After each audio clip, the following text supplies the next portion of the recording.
Hello everybody! Welcome back! Today we are continuing with our line art process.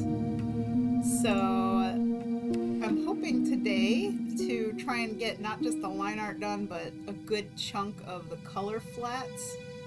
I am thinking that because, this character is a lot of mostly one color, like just dark grays, that the color flat process should be pretty quick because I could just select around him and then invert it and then just fill the whole thing with this majority color, and then I just gotta fill in all the other little pops of other colors. So it shouldn't be too bad in terms of coloring, because it's not like the character has a million different colors. So yeah, let us get going. And also, I do apologize for starting an hour late. I had to take my fiance to a counseling appointment today.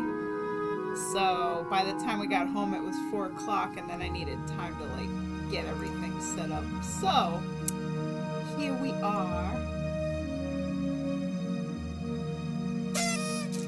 Woo! Hi, Spooksy!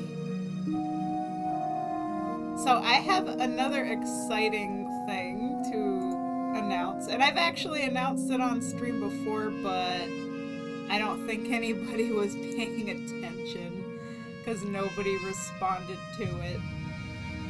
And when it actually is more set in stone, I will make an official announcement in the server, and you guys will notice a new section and some new channels.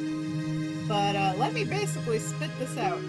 So I have one other artist so far who has the same struggle as me, where we want to sell physical merchandise too. We don't want to just be stuck always doing art commissions, we want to sell stickers, button pins, prints, but obviously it's very expensive and difficult to get into comic conventions and arts and craft shows, get a table to be able to sell physical merchandise to people in person.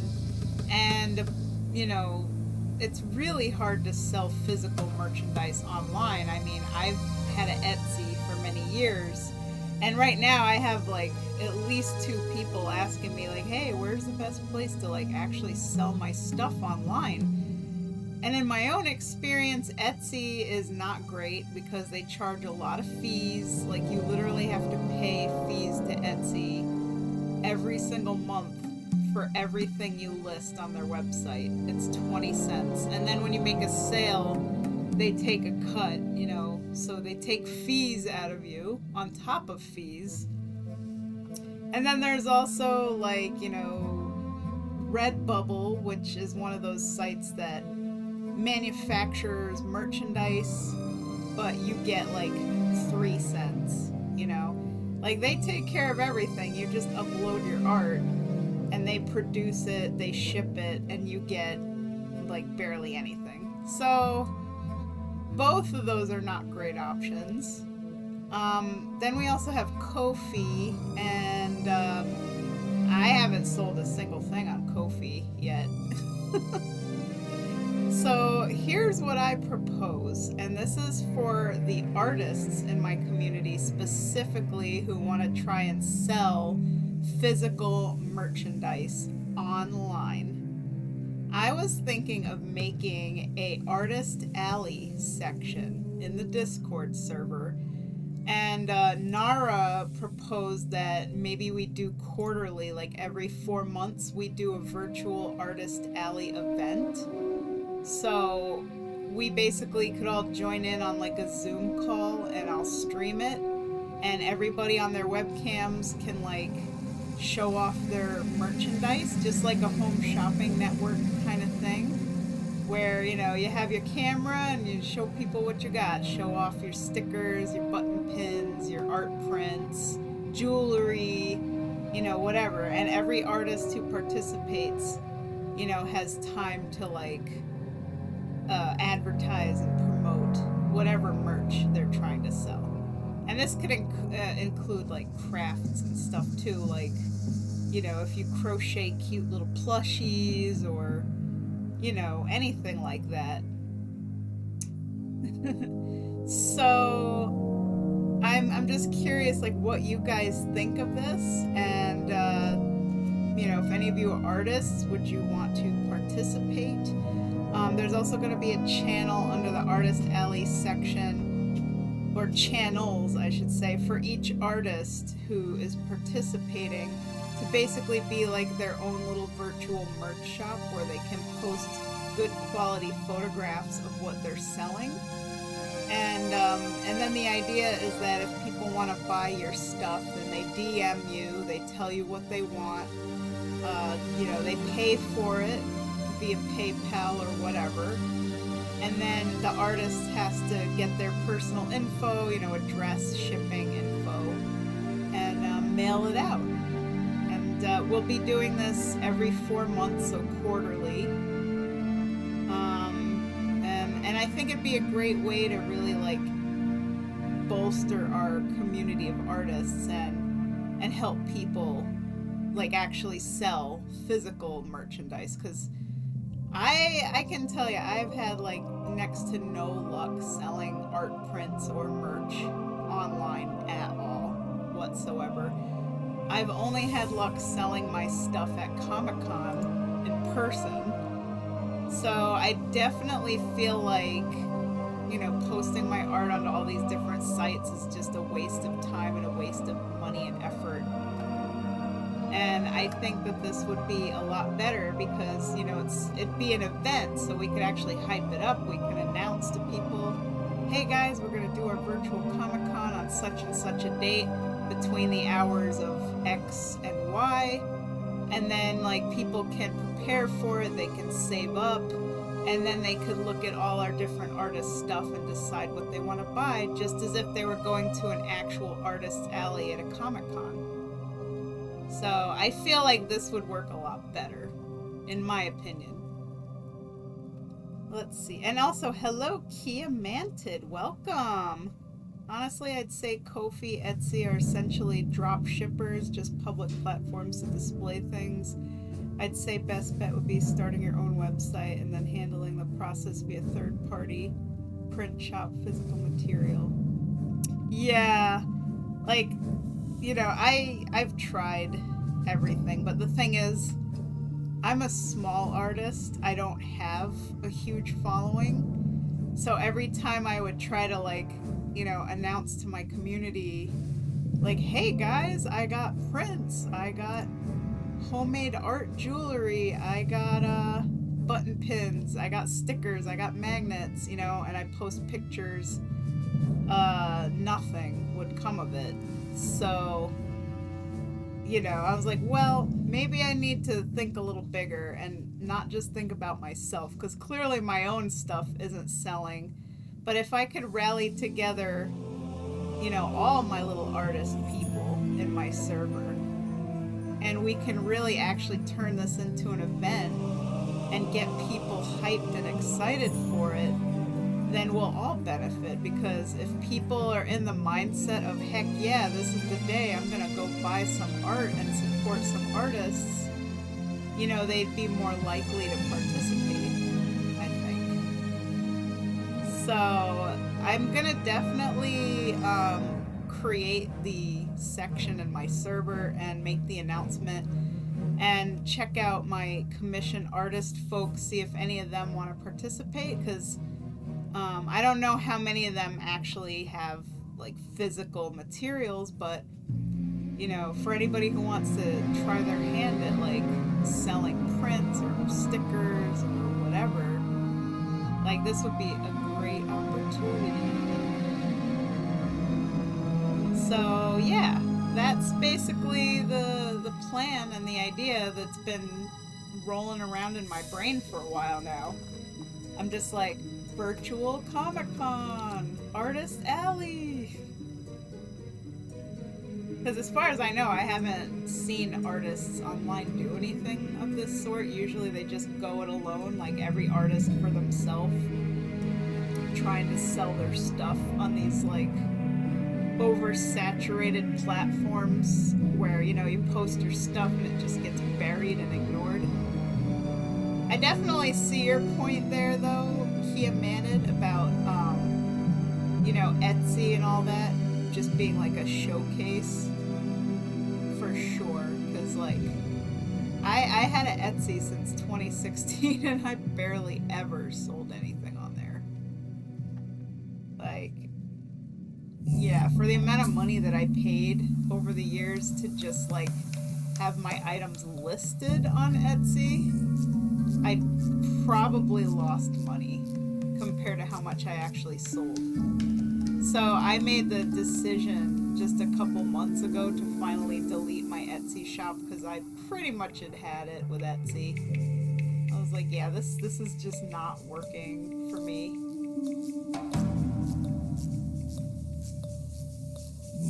So yeah, I'm very excited about this. I think this would be great. So I'll have to like figure out the specifics, like you know, once I get people on board, we can figure out like what dates we want to do this by, and then we'll figure out how to do it. Like if we're gonna use Zoom, and I'll get on a Zoom call and stream, and you know, set up the channels for everybody, and give people ample time, because we need time to make merchandise, and then you got to take pictures of it and you know, post it, make it look nice to entice people to want to buy. So it'll probably be a little bit before we do it, because I want to make sure I give everybody time to prepare for it, you know. But once everybody is ready, then I think it's gonna be a blast. So let's see. Physical materials are really just branding opportunities, so people gotta be excited for your brand. You sell one branded physical item to every person in your community. They don't need a second one for a long while. So always something to consider. Sorry if I'm being a weirdo, but business analysis is my job IRL, so I always slap face first into it. Hey, you know, I'm actually really glad though that, you know, you're giving me this insight. Because like this has been one of my biggest struggles with the art business. Like I have no problem, you know, getting plenty of commissions from people. Like I always have a steady stream of art commissions, but when it comes to actually selling merchandise, the only time I've ever had luck with it is at a physical Comic-Con. And that's because, you know, every time I go, there's thousands of people walking by my table, so the probability that I'm going to make sales is pretty high. And I do get some people who, every time they see me at Comic-Con, they want to buy a print from me because they really like my work. And the Comic-Con is only twice a year, so it's not like, you know, they feel oversaturated with stuff from me specifically. It's just like, oh, hey, you're back. I want to get another piece from you. And one of the ways I try and combat, you know, people being fatigued with buying stuff from me is I try to always make something new. And the art that I make is fan art, so I try to target things that are currently hip, you know. Like do a little research, like what's popular. So whenever I go to Comic-Con, I'm armed with like a whole slew of brand new fan arts for whatever anime and cartoons and video games are currently trendy. But I make sure that it's also stuff that I'm interested in, because the last thing I want to do is spend hours of my life drawing for something I really don't care about. Like, I really don't like making art for things that don't interest me. So, yeah, that's pretty much how I do that. But, yeah, as far as online, just never had luck. Commissions are the perfect reflection of what the masses want. They want what they want. I see artists at Comic-Con and always end up buying stuff from them just on the idea of supporting them, but also it's an impulsive buy because it's right there and they can just buy it and get the immediate product. Yeah, exactly. That's why I always do so well at Comic-Con, because like the people are literally there for that specific purpose. They come bearing cash with the sole purpose of going to the artist alley to find art of their favorite shows and games and genres, you know? So, and I do the same thing. Every time I go to Comic-Con, I hit up the artist alley and I always buy a couple of prints, you know, and my walls are full of them, so. Also, it's a great hold on the supply-demand aspect. Yep.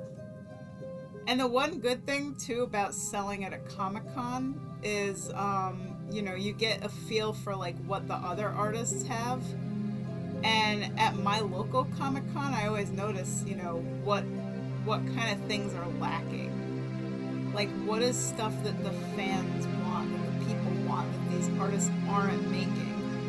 And I make it a point to produce art of those things. So, like, I see there's barely any dragon prints or miraculous ladybug or, I don't know, the owl house or whatever. Like, I know that these shows are popular, and I know that if people walk by my table, they're going to get excited if they see art and merch of these things.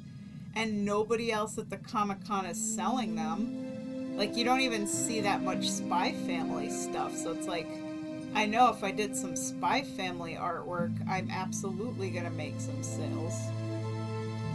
So that's pretty much what I do. I go to Comic-Con and I gauge, like, what the artists are making, and I notice a lot of the artists in the artist alley tend to sell the same stuff over and over. Like, they don't update or change their stock very often. So that's kind of a competitive edge that I have, is that like every single time I sell, I make sure I have brand new stuff that people haven't seen before, because at a local Comic-Con we do get a lot of the same people over and over, you know, just little convention goers that go every time, and it's like if they see the same stuff at your table again and again, they're not going to be interested. They're not going to want to buy, especially if they've already bought the prints that they wanted. So, and there are, I swear, there are so many artists at the Saratoga Comic-Con that do this. It's like, you know, I've been going there for a couple of years now, and these people still have the same prints. Their display never changes. Like, their table setup is always exactly the same. And I don't know how they end up making back their table cost.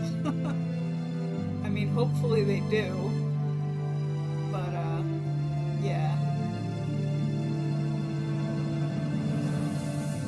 Let's see, this is unique, and now I have this unique item. Signed prints are so lucrative. The picture/art is always great, but honestly, what are people buying them for? It's for the signature on the print. Yep.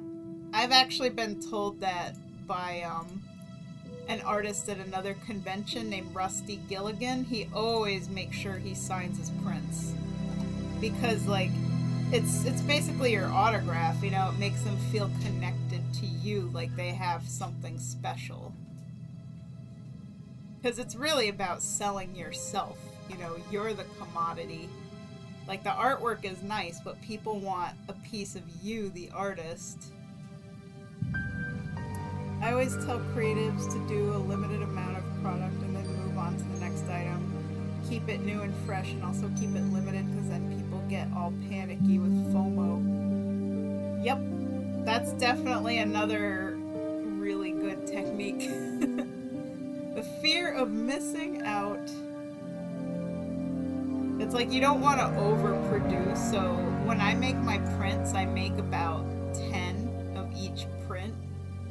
And now if they do sell really well, like, I will restock them, because like obviously it continues to make me money. But when I only make 10 for the ones that don't sell as well, then I know, you know, okay, this one didn't do too hot, so I don't have to like waste paper and ink, you know, making more of it. So I will pretty much just let those ones sell until they're gone, and then I won't print anymore. But if I have one that is a hot seller, like I will keep, you know, reproducing it and selling it. Because why not, yeah? If there's enough people who want it, I'll keep making it.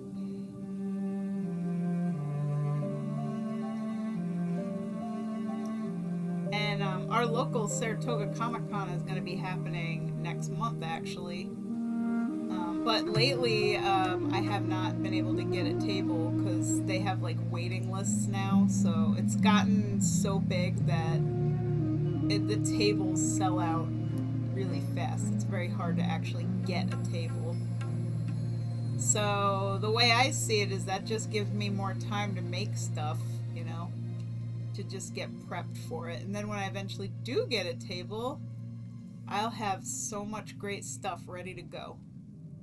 Because when I did the local Saratoga Comic Con, I was making $800 to $1,000 in a weekend, and the table is like $225. So, you know, I would more than make back the cost of my table. I would make back the cost of materials for like creating the prints and the buttons and everything, and I would end up leaving with some profit. So all in all, the Comic-Con was pretty great. Like, I do pretty well there.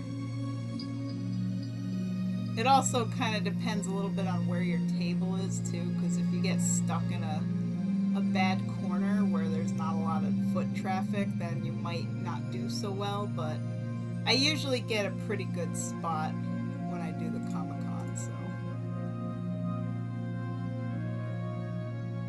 Let's see. 10 for normal price, they sell out, make 10 more for 50% plus upsell.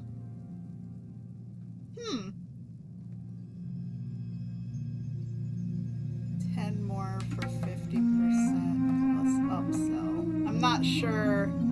Does that mean charge more for them or something? Because, like, I don't know, I've never done that with my prints. Like, I pretty much sell all my prints for $14 for my, like, 8 by 10, 8.5 by 11. And then I sell my poster prints for $20, the 11 by 17.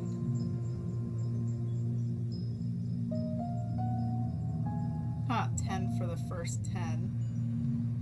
They sell out, then it goes up to 15 for the next 10. Huh.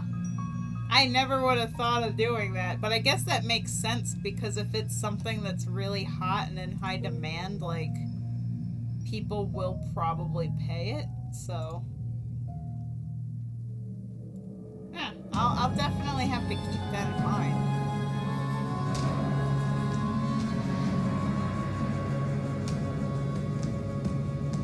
They sell out.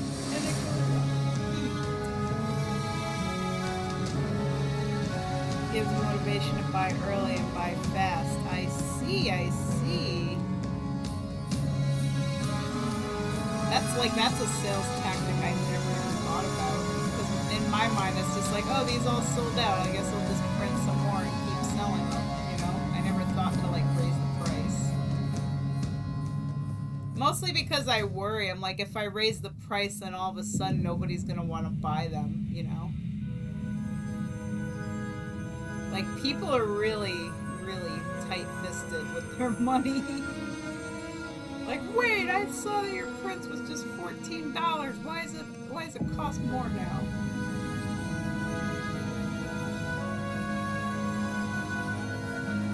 People would pile in trying to get in early. Well, I could try it. I mean, I'm a little nervous as to if that would work or not, but I mean, if you say so, if you say it would incentivize people, I could try it. I just worry that it would, like, scare people away.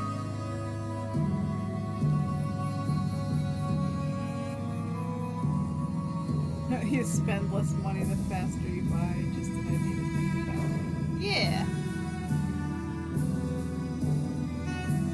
You can always do it at Comic-Con. Exactly.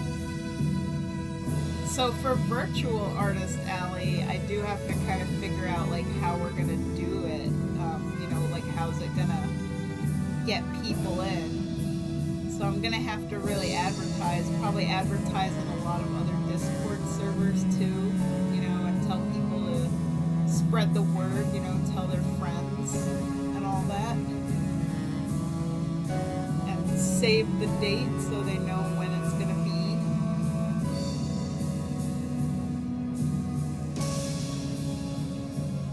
And we'll have to like have some promotional materials, like a kind of like a artist alley sheet that's going to tell you what artists are selling their work. And maybe what we'll do is each hour will be like focused on a different artist so that each artist gets their time to shine. So like 2 o'clock will be 2 to 3 is Emily's artist panel, and then 3 to 4 is Nara, and like 4 to 5 is, you know, some other artist. So, you know, people can pop in and out. If there's an artist they really like, they can come in at a specific time and buy specifically from that artist. So they don't have to necessarily sit through the entire thing if they don't want to. But hopefully it'll still encourage people to like pop in and see what each artist is selling. And these are all just ideas, like I'm just spitballing here because, like I said, I have never seen anybody do anything like this before, but I'm just kind of thinking about like, you know, Home Shopping Network, because my mom used to like buy jewelry off of Home Shopping Network and QVC like all the time when I was little.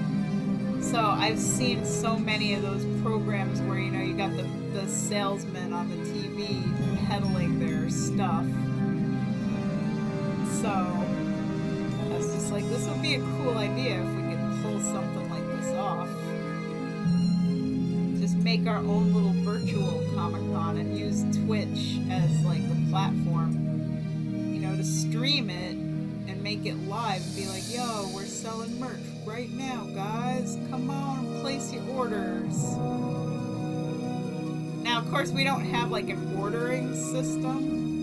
Like, we don't have a website with a shopping cart function, so we might have to use Ko-fi or something like that, just for ease of access so that people can place the orders easily, because I know, like, just directly linking people to your PayPal might not be the best thing in this situation, but linking people to, like, a Ko-fi or, you know, somewhere. I wouldn't recommend Etsy,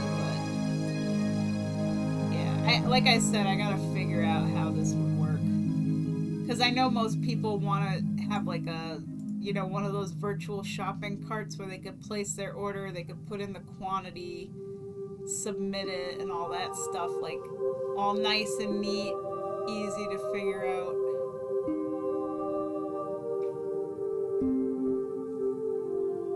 Let's see. It helps to sell a lot of merch that doesn't sell out first day. There's a reason you see it all the time. Yeah.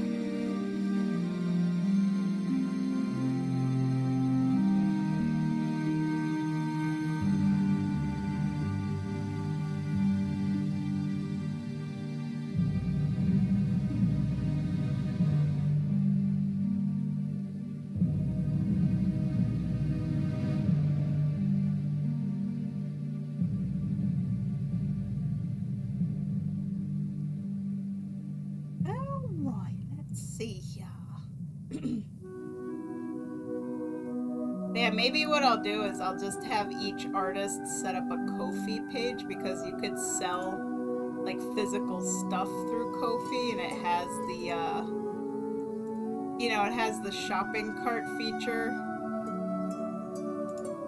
Like, I pretty much just have my prints up on there, just my arcane prints. So,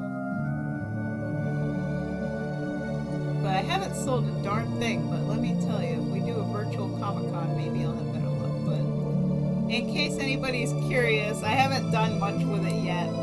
But there's my Ko-fi page.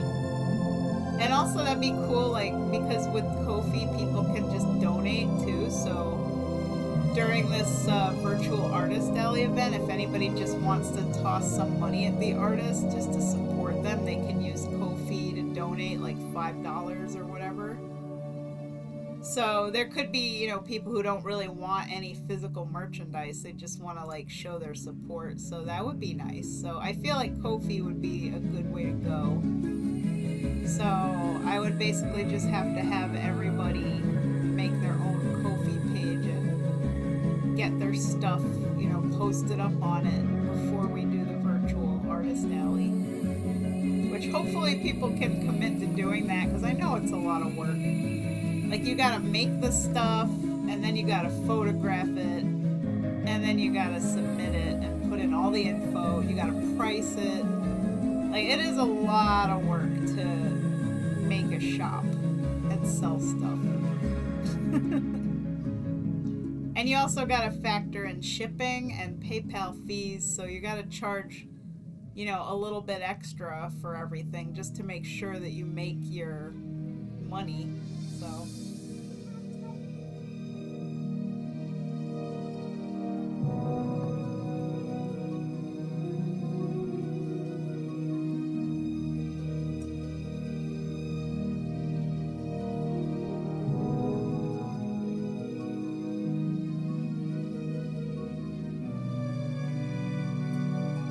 good idea, in my opinion, for Comic-Cons and events is just make a print that is specific to the Comic-Con itself. That's a good idea too. Like, that could be a little bit, like a little simpler, you know?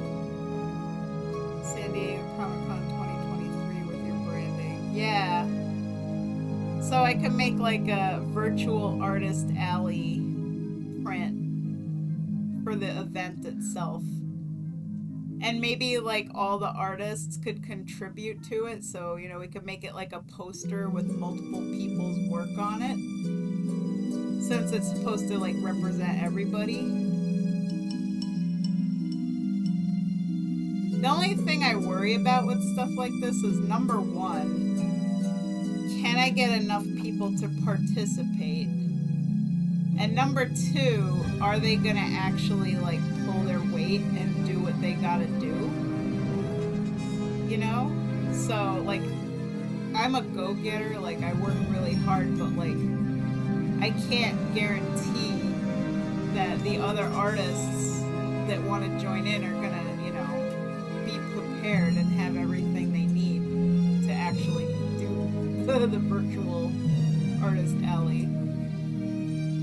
Like, I want to make sure they actually have stuff to sell, like, prepped and ready to go.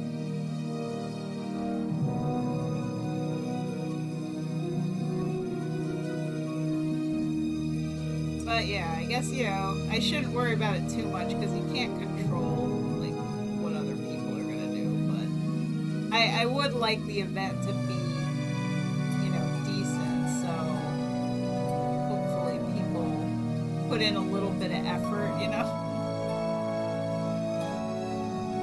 I mean, really, like, why wouldn't you put in the effort? Because this is to help you sell stuff and make money, so yeah. Collab of all the artists and their styles would be cool, because that's unique.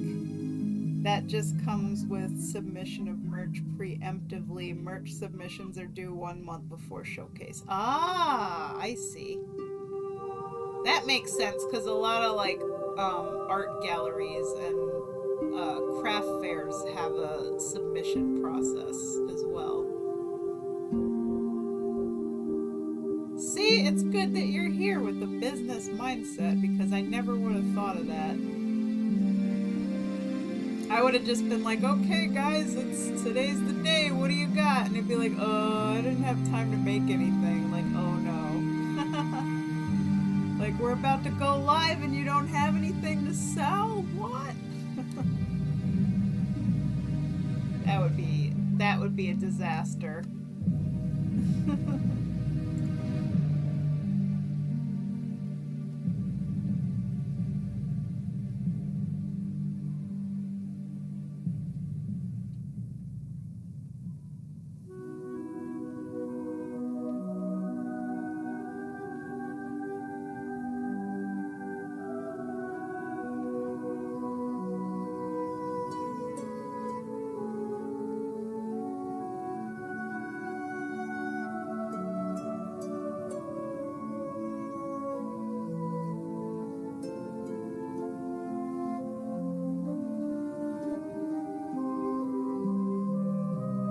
Go back to work. Oh, well, thank you so much for popping in.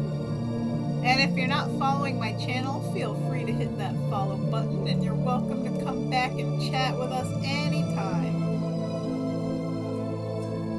And have a wonderful day.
Man, getting feet the right shape when they're like facing directly at you is such a pain.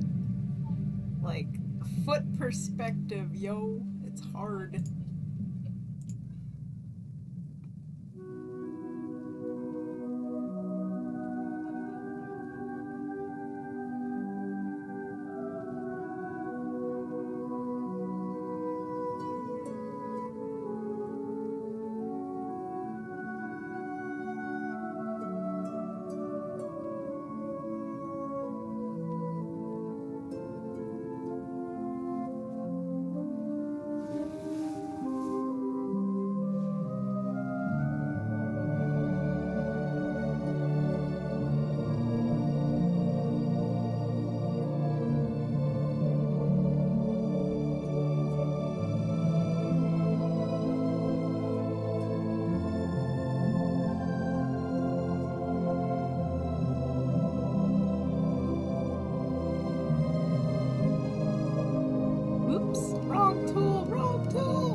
Trying to make these crazy boots look good. It's not easy.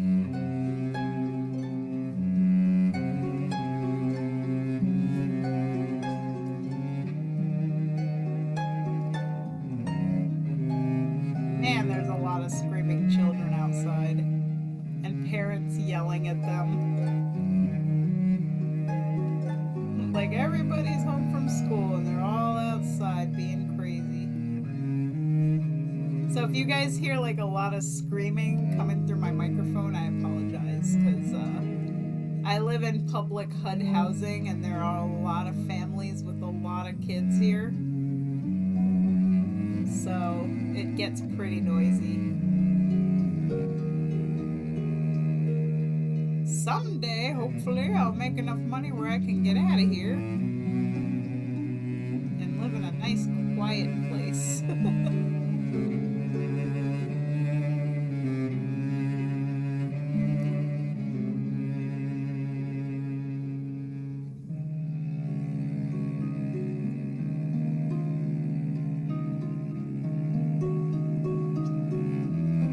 Ugh.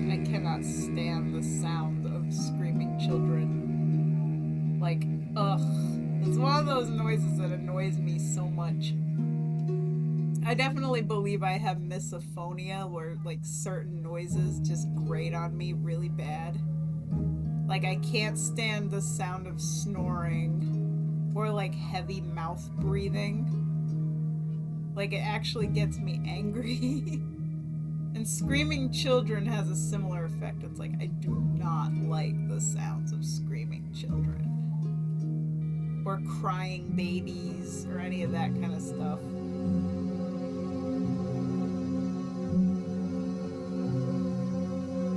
And no, I do not have children, and no, I do not plan to ever have children.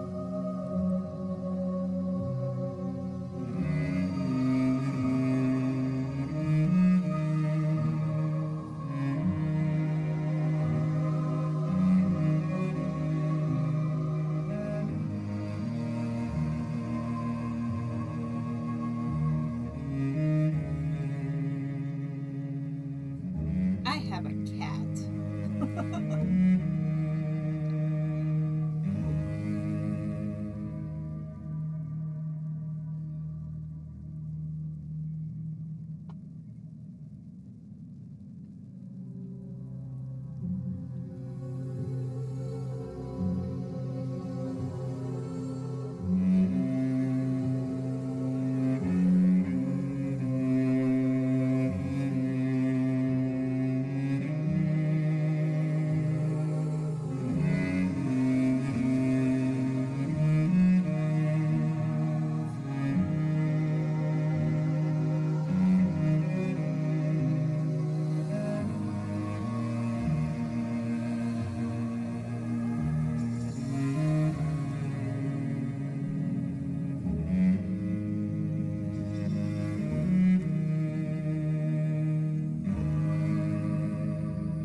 Alright, now I gotta try and make this other boot look good.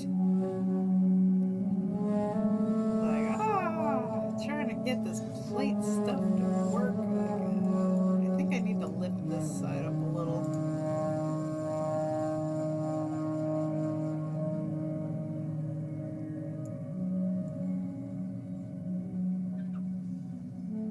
Oh my god, kids, can you stop screaming? You're children. And you're screaming.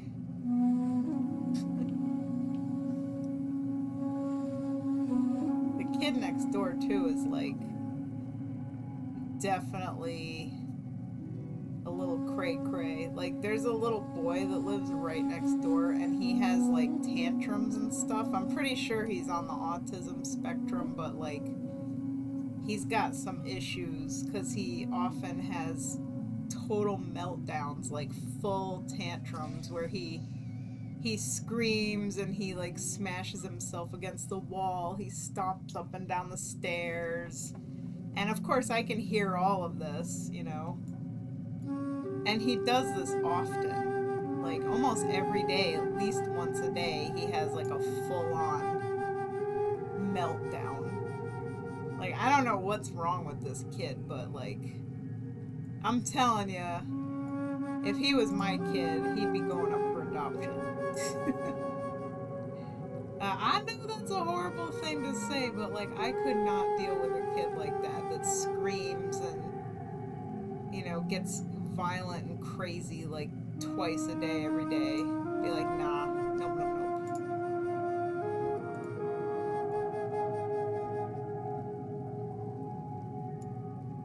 There we go. That looks a little better.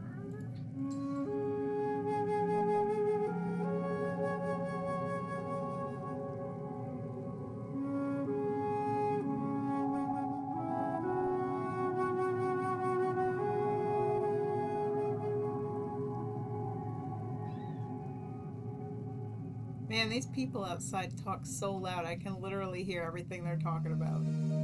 This woman's like, I painted my bathroom recently. We're not allowed to paint here, but I did it anyway.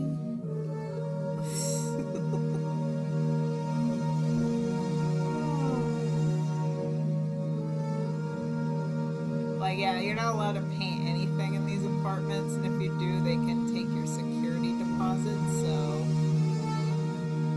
better to just not.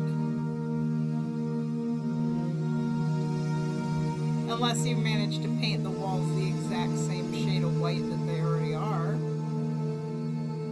But good luck with that.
Hello, Chumpet. How are you today?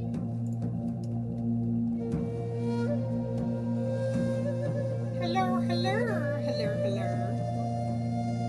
Oops, wrong. I just muted my microphone because there's a lot of screaming children outside, and I just feel like it's gonna bleed in. So, like, if I'm not talking, I just mute it so people don't gotta hear all the screaming kids.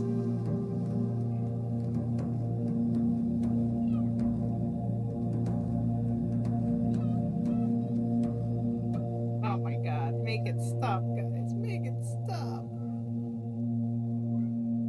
Why don't these children go in and have some dinner? It's almost 6 o'clock.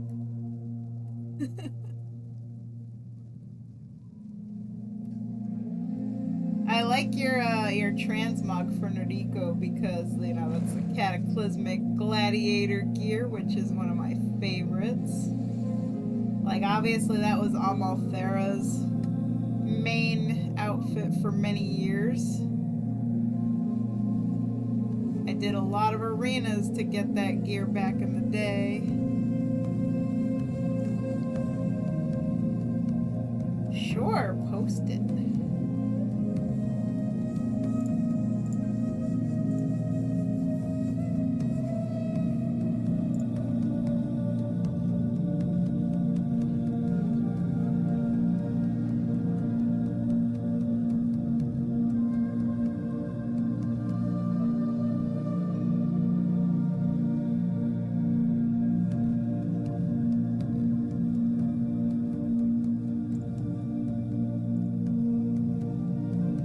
Ooh, she looked good. So it looks like it's a mix of a cataclysmic gladiator, and then some of the Illidari pants. Like, I see what you put together. Looks very good.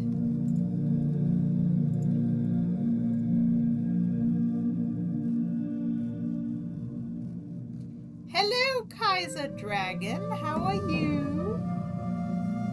Welcome, welcome.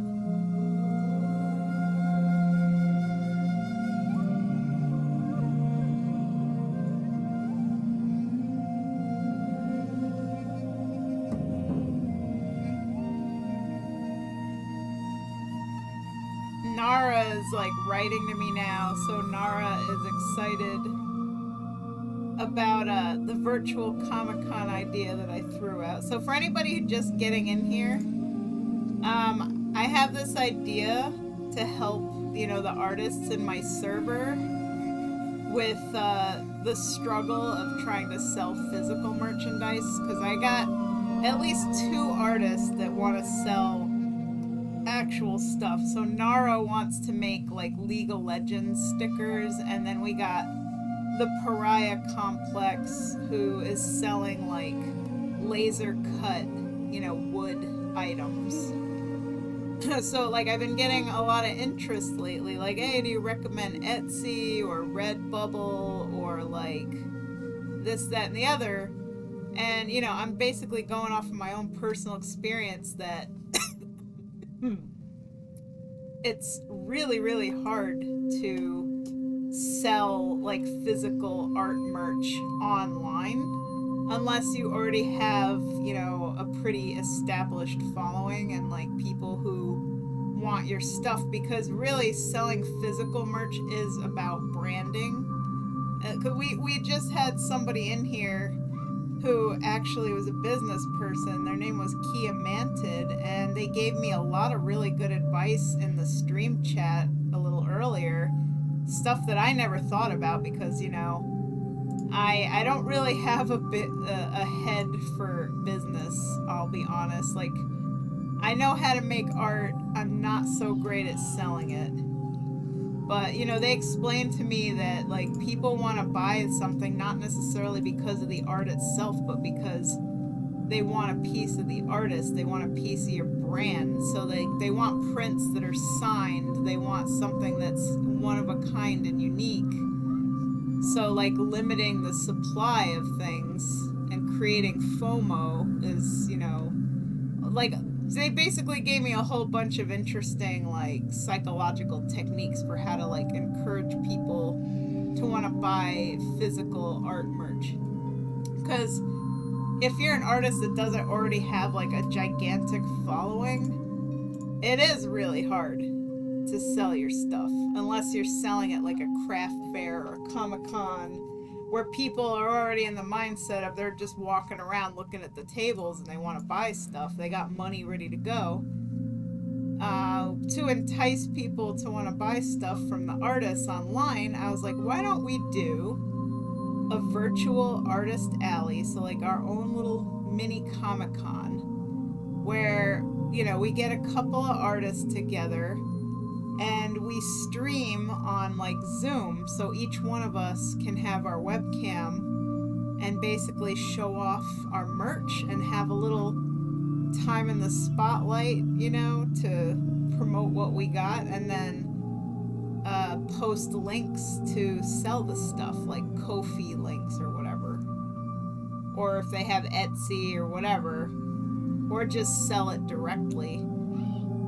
And yeah, so far the idea seems really intriguing, and Nara suggested we do it like quarterly, so every 4 months.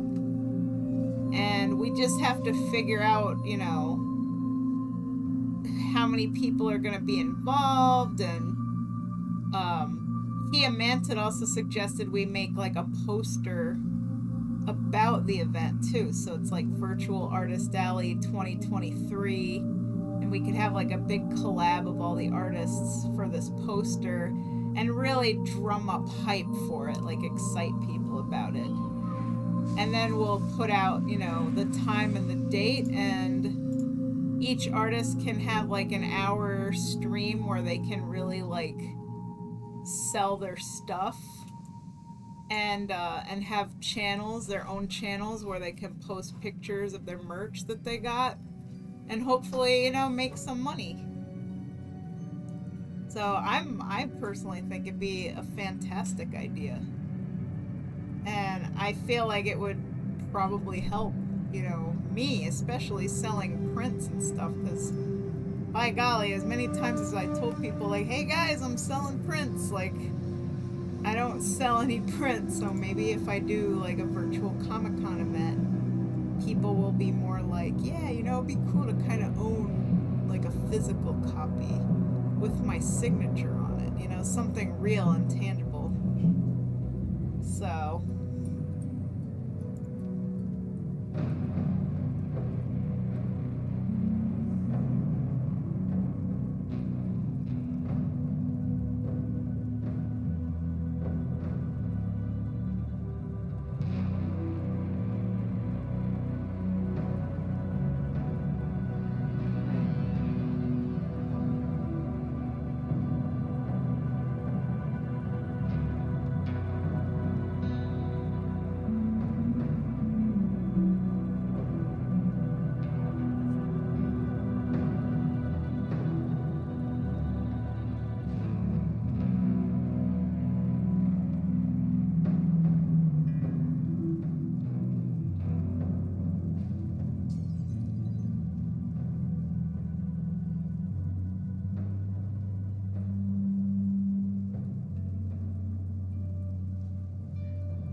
I gotta design her ship next. This is gonna be interesting. She isn't the nicest of pirates. She has a Kamalia vibe to her. Oh yeah, because it's Epsilon, you're gonna be able to actually like use their ship models and customize it, right? That'd be pretty cool.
Actually just talking to Nara because Nara's like, I want to save up to get like a sticker maker.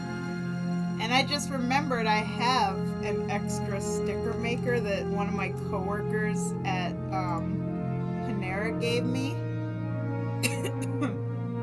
And I'm just like, Like, I don't Welcome really to my need it, video. so, Let's you have know, a- if she wants, I could ship it to her. She just has to pay me shipping and I'll send it.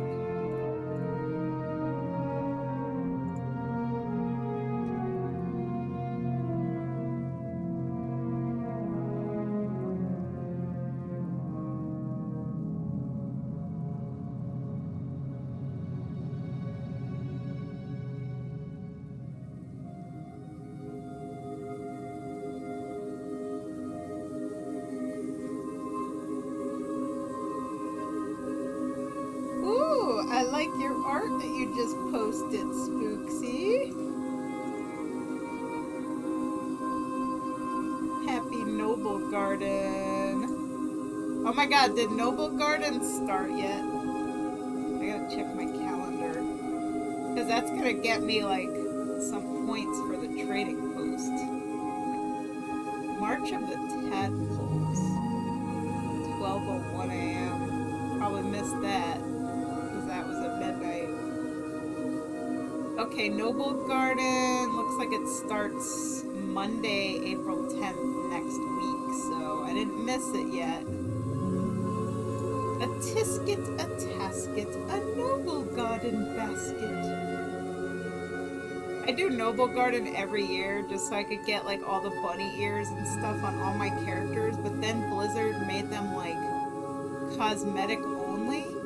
So I had all these tunes that had the bunny ears and stuff, and like because I already know the cosmetic, I click it and they can't wear it, but they make it so you could only wear it during Noble Garden. It's like, what the hell? The reason I farmed all these ears was so I could physically put them on and wear them anytime, even when it wasn't Noble Garden. Why, Blizzard? Why'd you do that to me?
You should still be able to put on cosmetic items.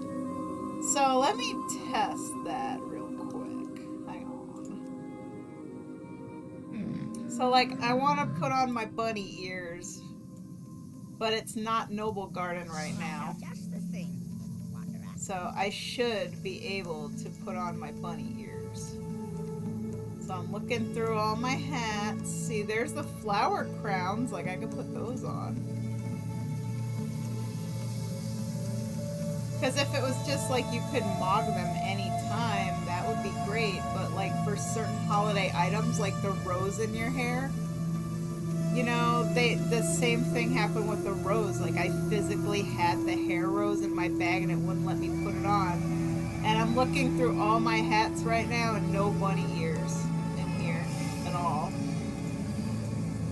And even though I physically own the bunny ears, like in my bags, I can't put them on. Like you click it and it's like you already know this item appearance. Like it won't let you physically wear it when it used to.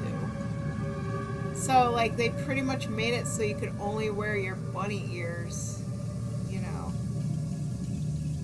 Equip them on your character. Well, like that's what I mean. I can't equip it on my character. It won't let me.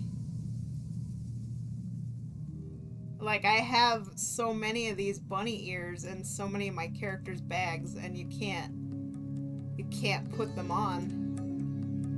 Unless maybe you could slide it on, like physically grab it and drag it, but like if you just click it, it won't put it on.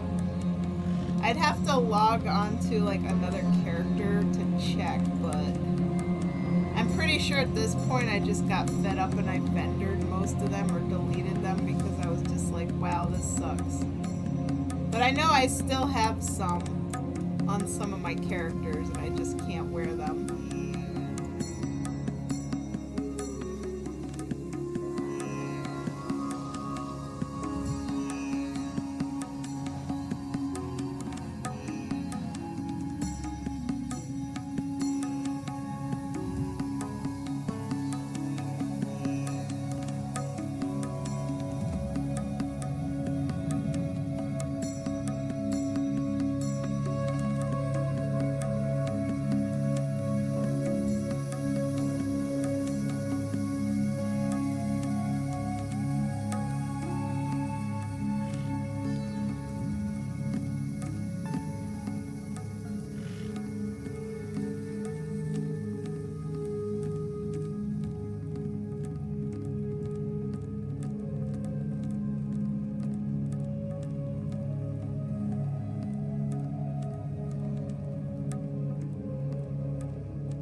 So yeah, let me know if you have the same problem with the bunny ears.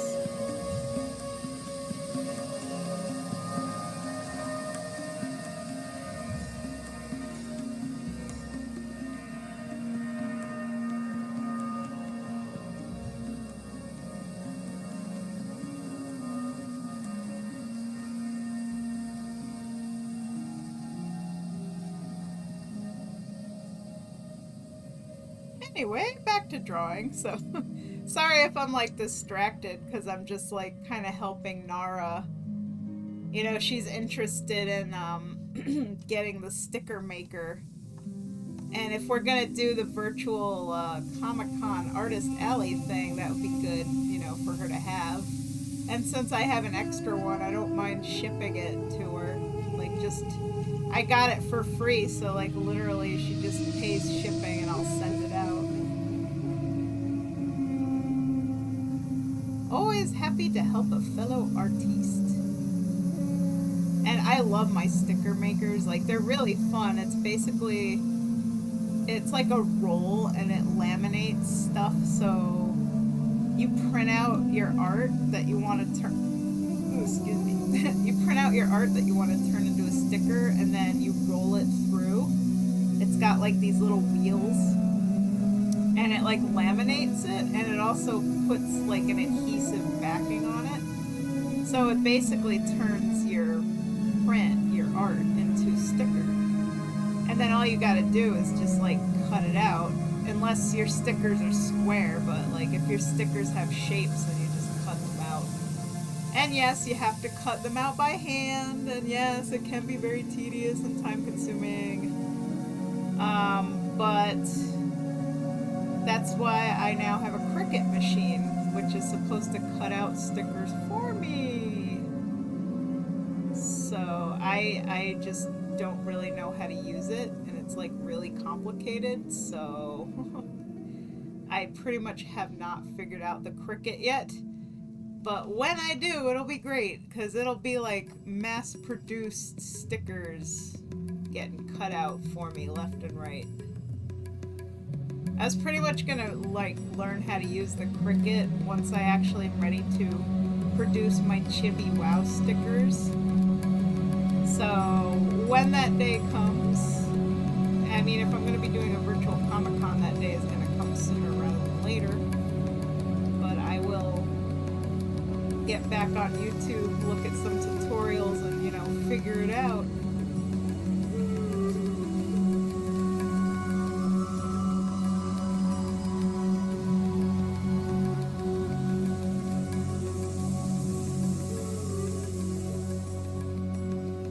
In and out of your stream. Oh my god. Oh no. Nuke Hazard just messaged me, and his aunt passed away today. This is his commission. He said he's been in and out of the stream. Wow, that sucks.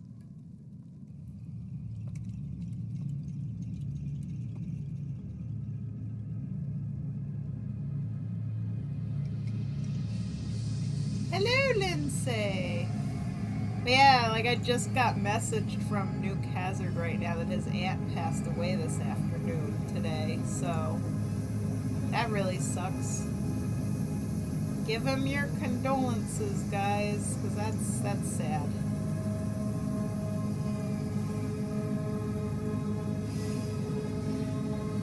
I don't know anything else about it. Like, I don't know the circumstances. I mean, I know it's like personal, none of my business, but still, like, having a loss in the family is not easy to deal with.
Match the other boot.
just gotta do the cloak and this flappy thing. Kilt thingy. Flappy.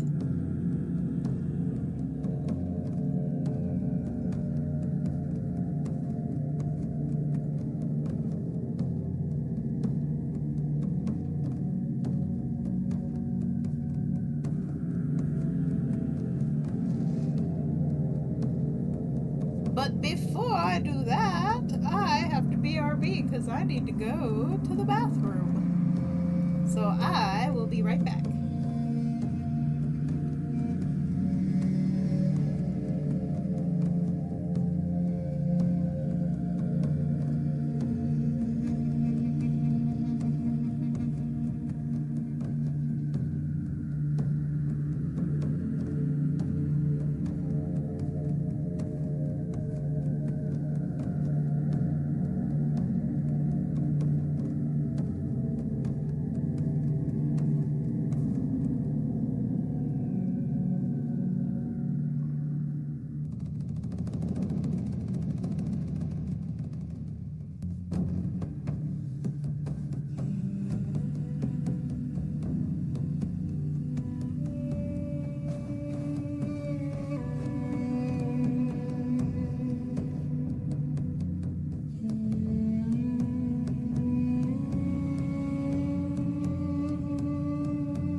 Hello, Savannah!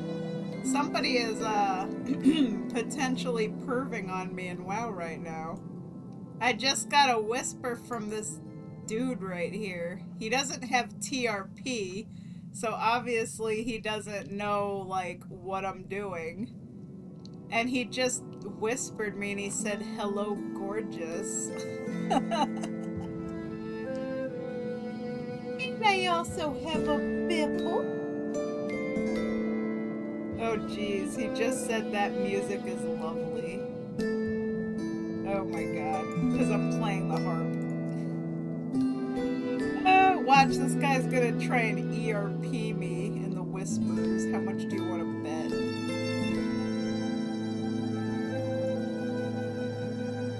Bipple, what do you think? Should I tell this guy to scram? You tell this guy to scram?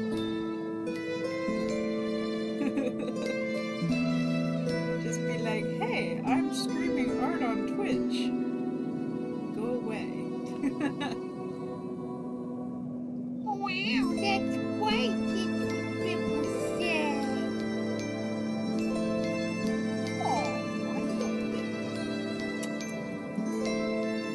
she's got little people cat. Oh, she's so adorable.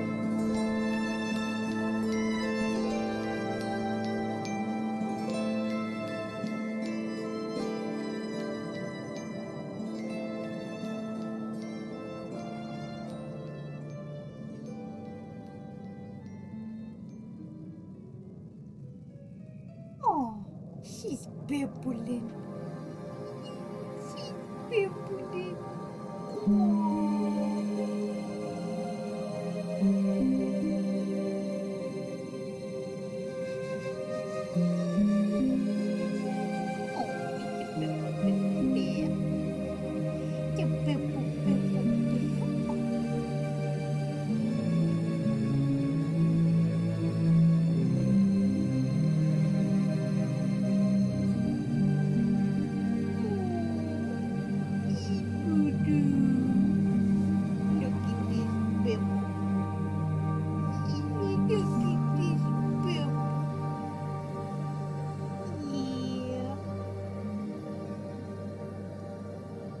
Right now, I'm just trying to work out these side guard things here. Because, like, you can't really see them in the reference, and also they're clipping. So I had to look at a few of my other screenshots to, like, get an idea of, like, what they look like. And, you know, they're like your hexagon kind of shape plate thingies that are hanging off the side. So that's what I'm trying to like figure out right now. But you know, Bibble is laying on me, so Bibble, why?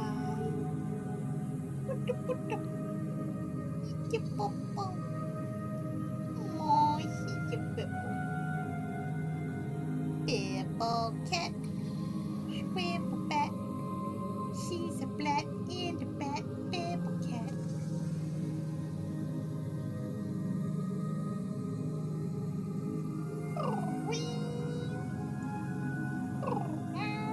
Well, it seems like that guy stopped talking, so yay.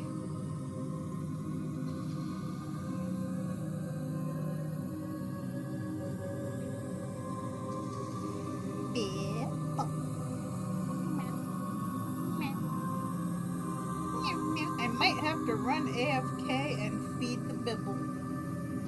Yes, I have to feed the bibble because Bibble's not gonna let me get my work done. So I will be right back. Come on, Bibble. You want dance? You want dance? Is that what you want? Yeah?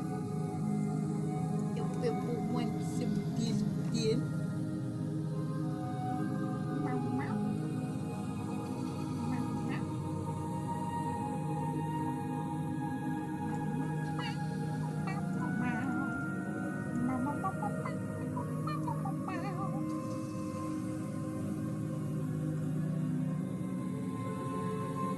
Come on, Bibble. Let's go get you some dance. Hey, let's get some dance for that Bibble. Cause she's a hungry. That's right, she's such a hungry. Aw. Bip, bip.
am back. I am so sorry for the long pauses today.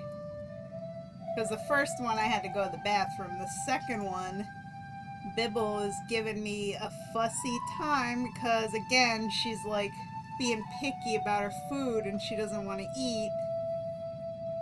So, like, I'm just trying to convince her to eat because she keeps harassing me otherwise. So I'm like trying to do everything I can to like entice her, like putting her bowl in front of her, be like, Bibble, don't you want to eat your dins? And she's like, no, no, no. So yeah, she will not eat and she's probably going to be back and drape herself all over me again. Right now she's just kind of downstairs yowling. She is like the most finicky cat.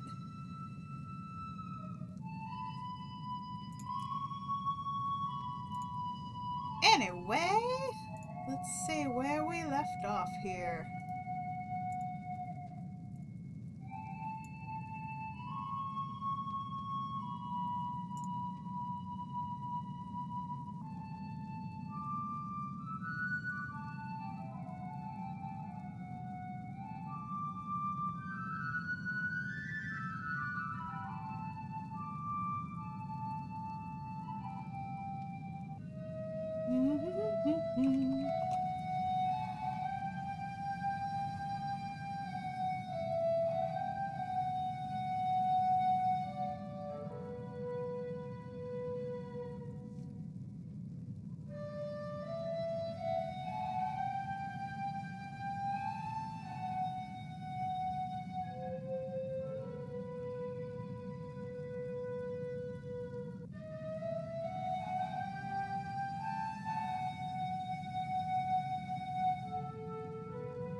Alright, so let's see here.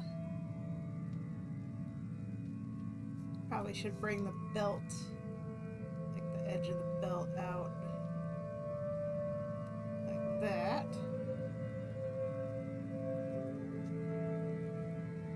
Anyway, how's everybody doing? Anything interesting going on today?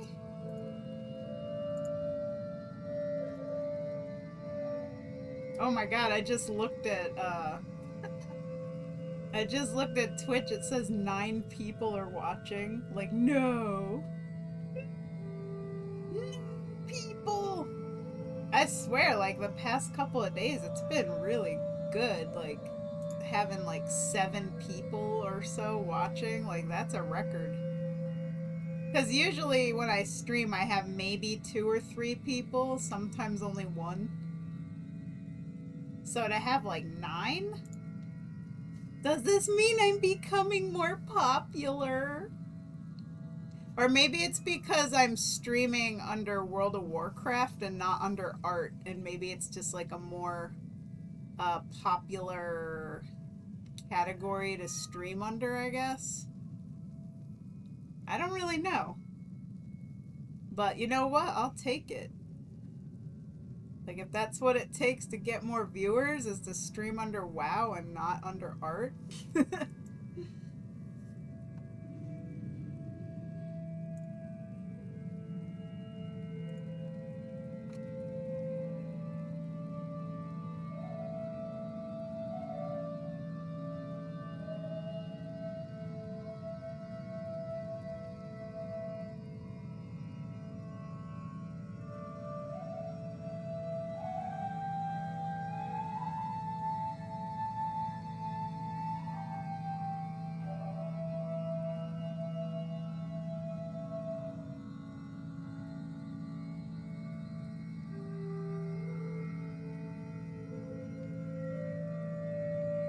Man, I love this Howling Fjord music.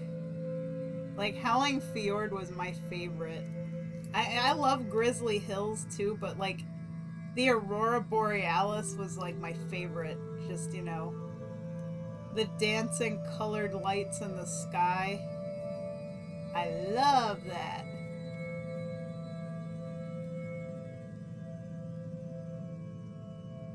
Sunflower. Don't touch what you can't afford.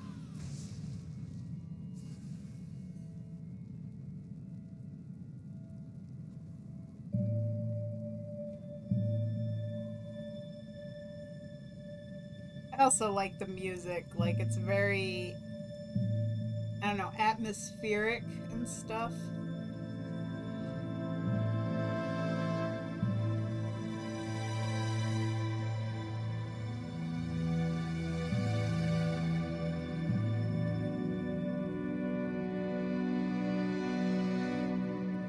I used to spend so much time in the Howling Fjord in Wrath. Like, I would just sit by the beach on Vengeance Landing and just, like, look out at the orcas swimming by and listen to this music and watch the Aurora Borealis. And I was like, dang, man, if Amma needed a home, this is where she wants to live. Just have like a little cabin up in the mountains overlooking the sea.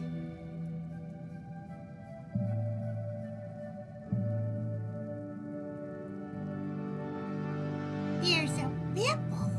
Oh my goodness, the Bibble is back.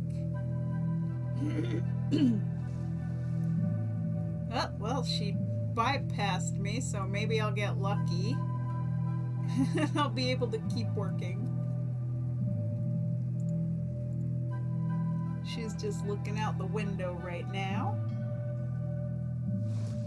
Bibble looking out the window. Bibble, Bibble, Bibble, Bibble. The Bibble, Bibble, Bibble cat.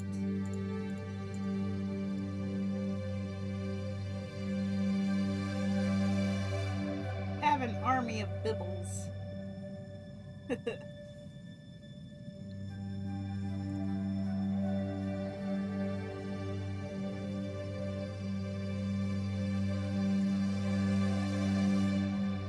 Oh, yeah.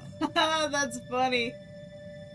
You're like done with bath, and I just did the aw yeah thing, but I did it just before you said that, so it's almost like I'm like, oh yeah, he's done with his bath. But I swear to God, it was just timing. And welcome back.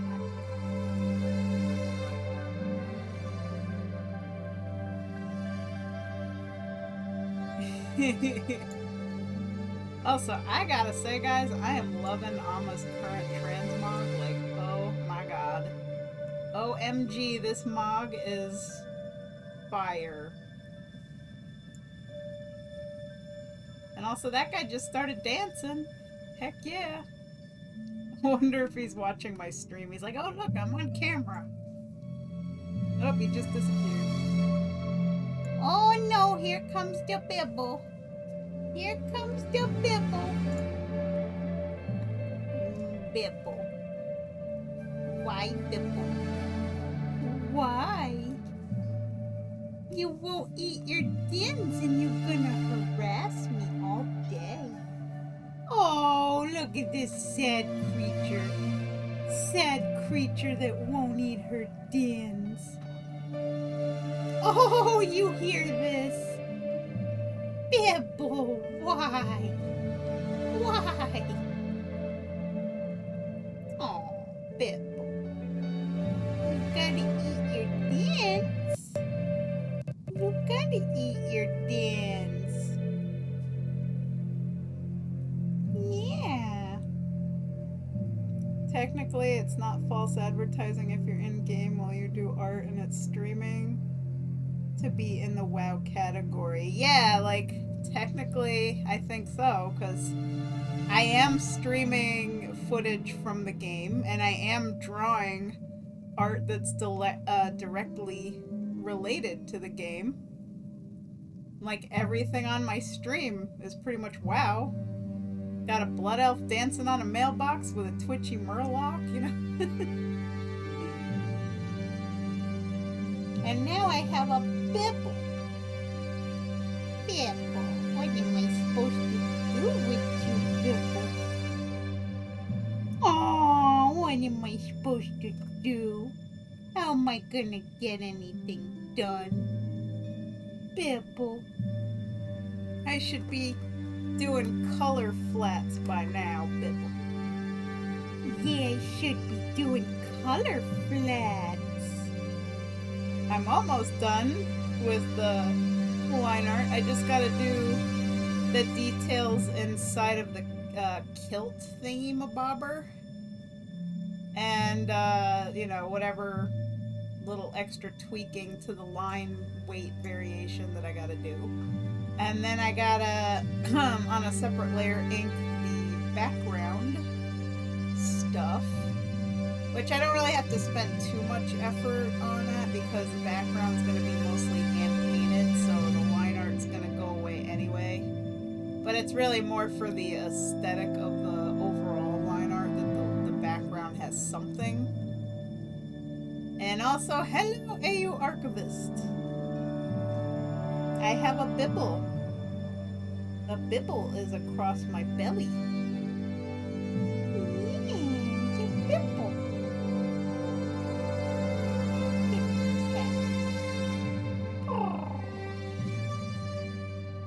So yeah, we're almost done with this line art.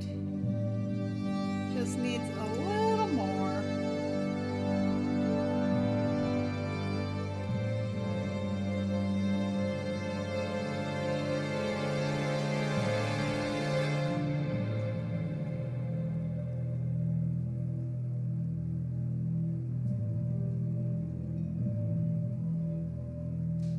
A Bibble.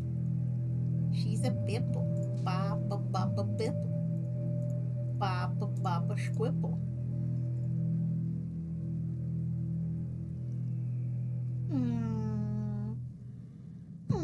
But she doesn't want to eat her dins. That's right. She's just gonna lay on me all day and be like, you're gonna feed me something better, right? You're gonna give me, like, a new flavor that I actually want. She's very spoiled.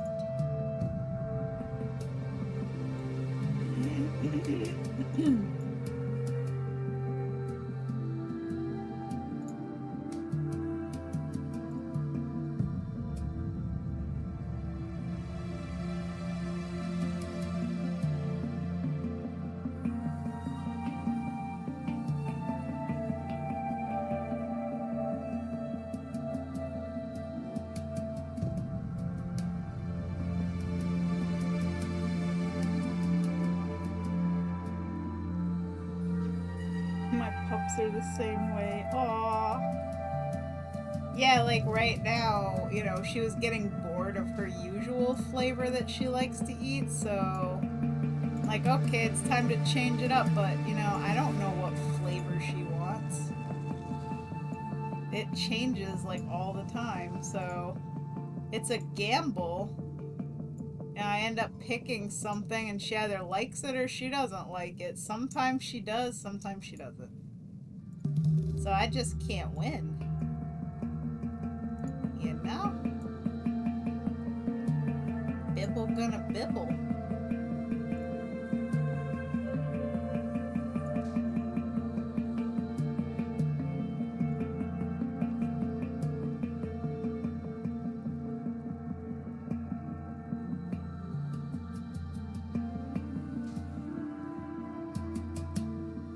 I don't think even they know sometimes. Yeah.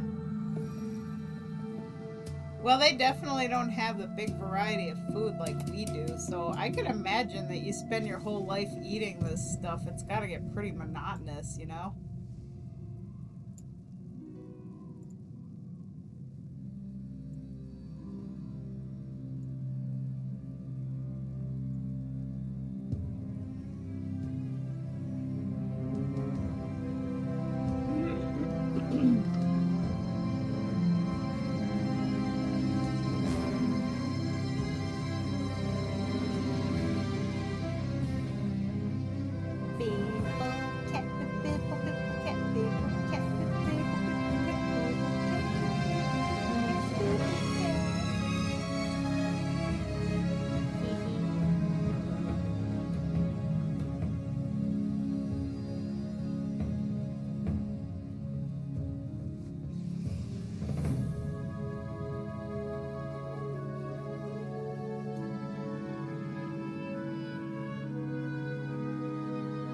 So I try and get them a variety of treats. Yeah.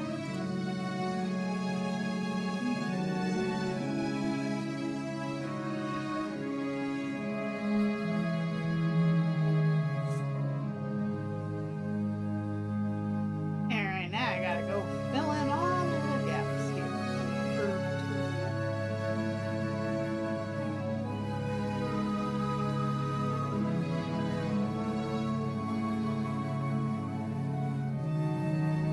Gotta love your fur babies and all their little peculiar habits and ways.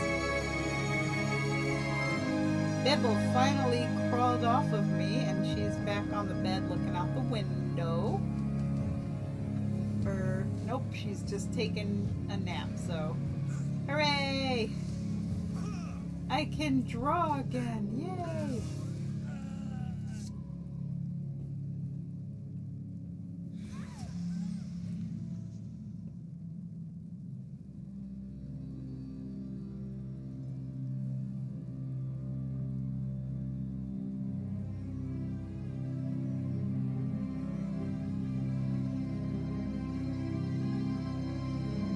So yeah, once I get this like hilt thing done, then I just gotta do the cloak behind him, and then the line art for the character is done, and then I can work on the rocks and this little tower thing behind him. Yeah, you've been freed from the Bibble prison. Yeah, Bibble very demanding. She really is. I find it funny just like how classic World of Warcrafty this armor is. Like, literally there's spikes everywhere. Spikes. On his shoulder, on his gauntlets, on his like, you know, knee guards, on his belt, on the kilt, on the sword.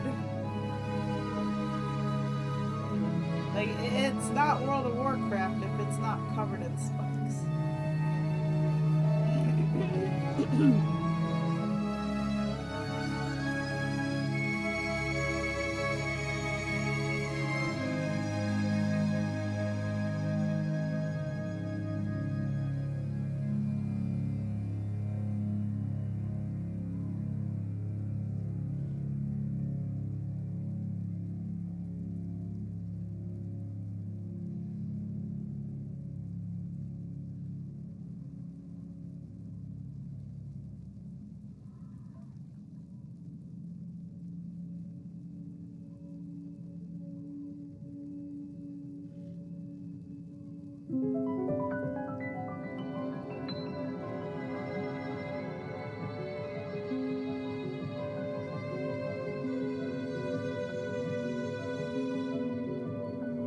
WoW and 40k both share the philosophy of badass over function. Now, I do believe, and correct me if I'm wrong, but like World of Warcraft came into existence kind of because of Warhammer.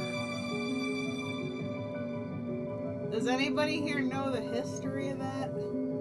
Like, I feel like they were related, but I can't quite remember the story. Like, I think Warhammer was around before WoW. Quick! World of Warcraft history buffs, come to my aid.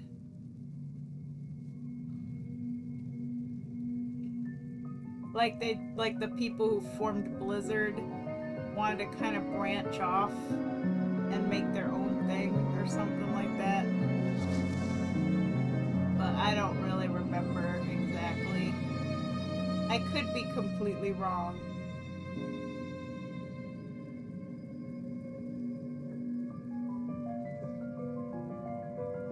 I know like years ago Blizzard did like a documentary that they posted about like their history, like how their company formed and everything. So, yeah. 40K has a fantasy version that it's spinned off from. Aha. And I mean, I do know World of Warcraft also takes a lot of inspiration from, you know, Tolkien, like the Lord of the Rings stuff, and Dungeons and Dragons, of course.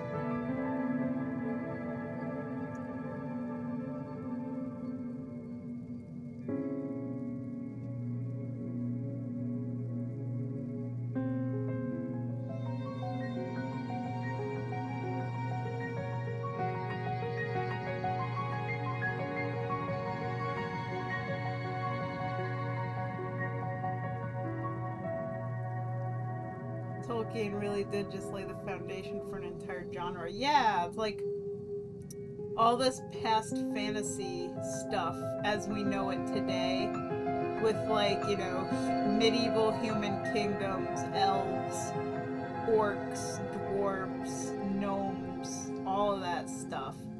Or in, you know, Tolkien's case, hobbits. Like all of that kind of thing really took off from his work.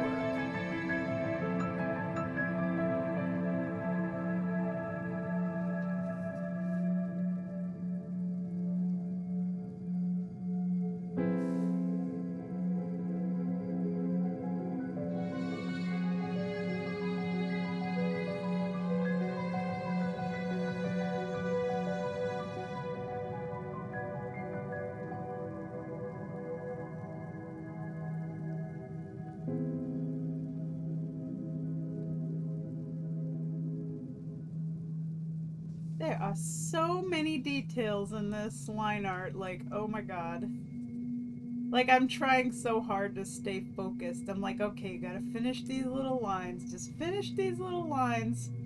Get all the little breaks out of the lines. And my brain is just like, oh god, I gotta draw the spikes, gotta draw the little, I don't know what these things are. Nubs. Grommets, I guess. I have no idea.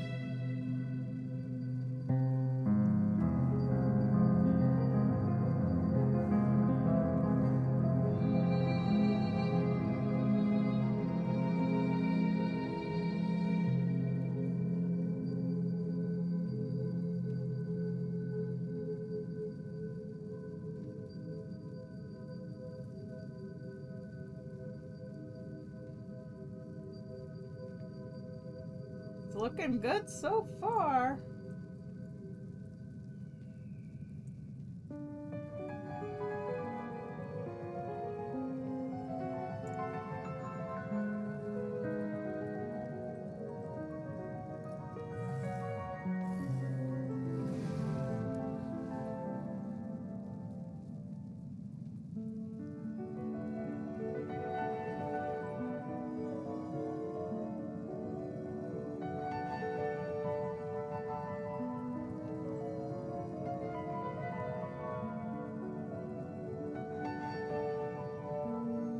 Looks amazing. Thank you.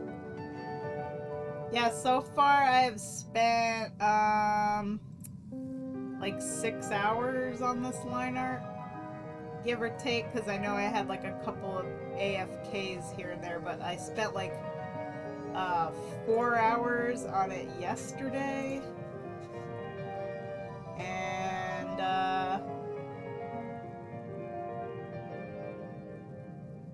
and so far I'm going on 3 hours today, but I'm like taking, you know, an hour off because I had a couple of long AFKs. So we're just gonna say right now we're at like 6 hours, solid focused hours. Which, you know, considering how detailed this is, like 6 hours for this line art is pretty good.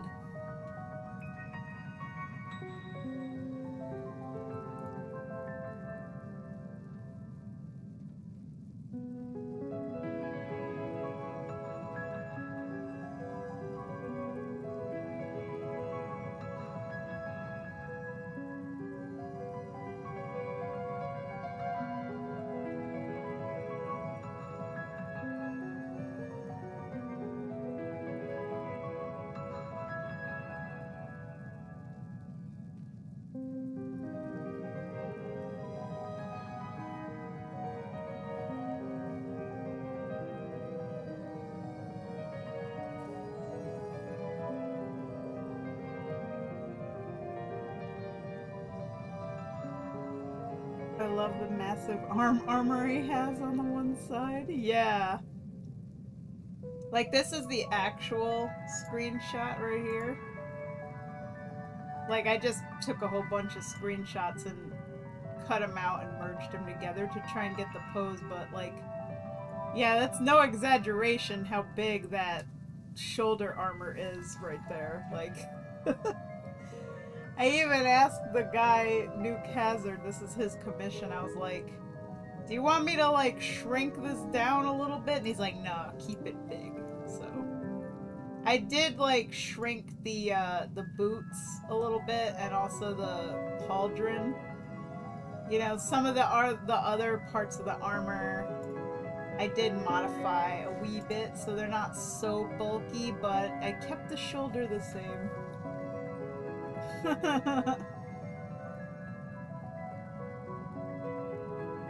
Because wowee, man, that right there, that's a World of Warcraft armor.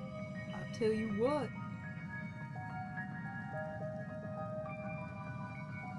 There's also, like, I think a parody from either WoW Krendor, who I showed you a video from yesterday. It's like really, really, really old.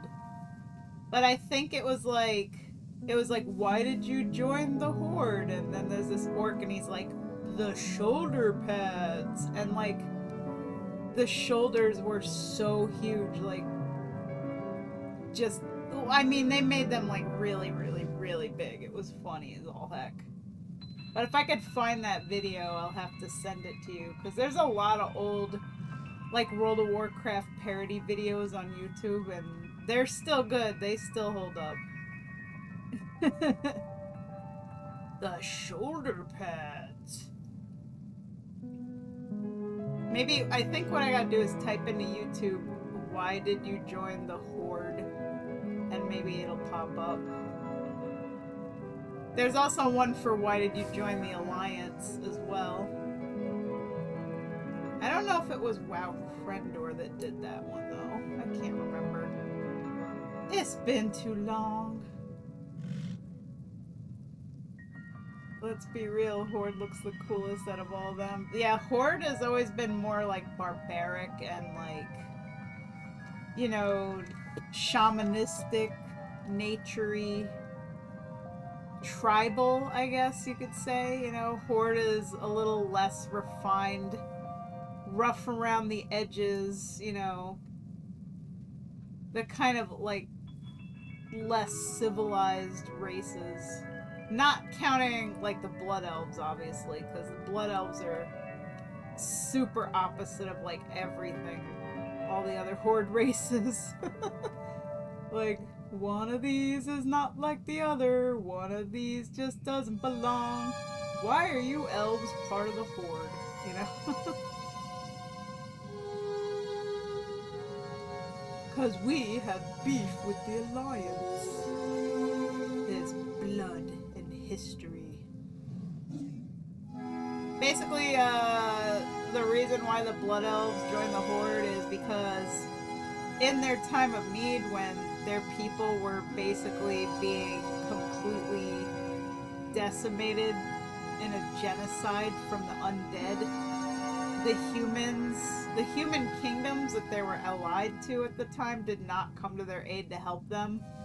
And literally 90% of their people were killed, so they were a little bit upset about that.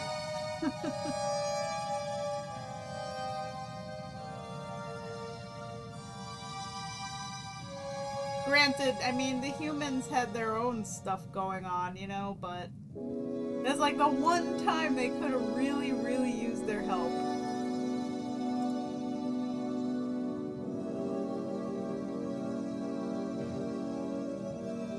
Not to mention, it was the elves that taught humans how to use magic, too, so. But there were still some of the elves that stayed in the Alliance, so those ones are the Quel'Dorei, the High Elves. But other ones split off. It's like basically the same elves, but they split into different factions. And then you got the ones that were playing with the Dark Void and got mutated by too much Void energy, so they became Void Elves. They're part of the Alliance too because they can't be anywhere near the sun well. So, because they corrupt it. So a lot of them got exiled from Silvermoon and they can't go home and be with their people. So now they gotta go be with the Alliance version of their people. So there you go. There's a little bit of elf lore in case anybody wanted to know. That always kind of bugged me. Losing 90% of a population would mean that Quel'Thalas wouldn't even exist as a country, much less be able to provide manpower in any sort of capacity to the Horde. Yeah! You know, that is absolutely true. But that's what Blizzard says. Blizzard said they lost 90% of their people, so... That would mean that the Blood Elves are like an endangered species. So...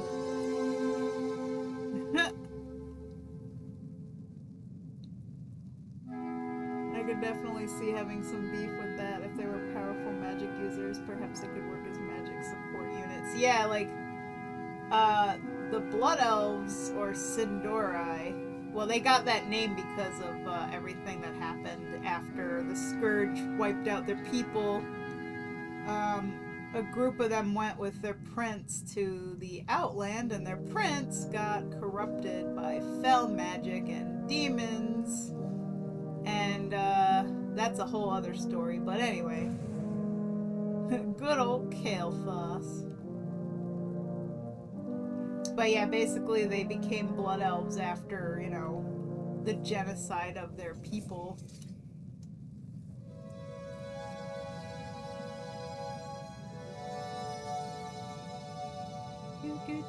But the ones that stayed with the humans are High Elves.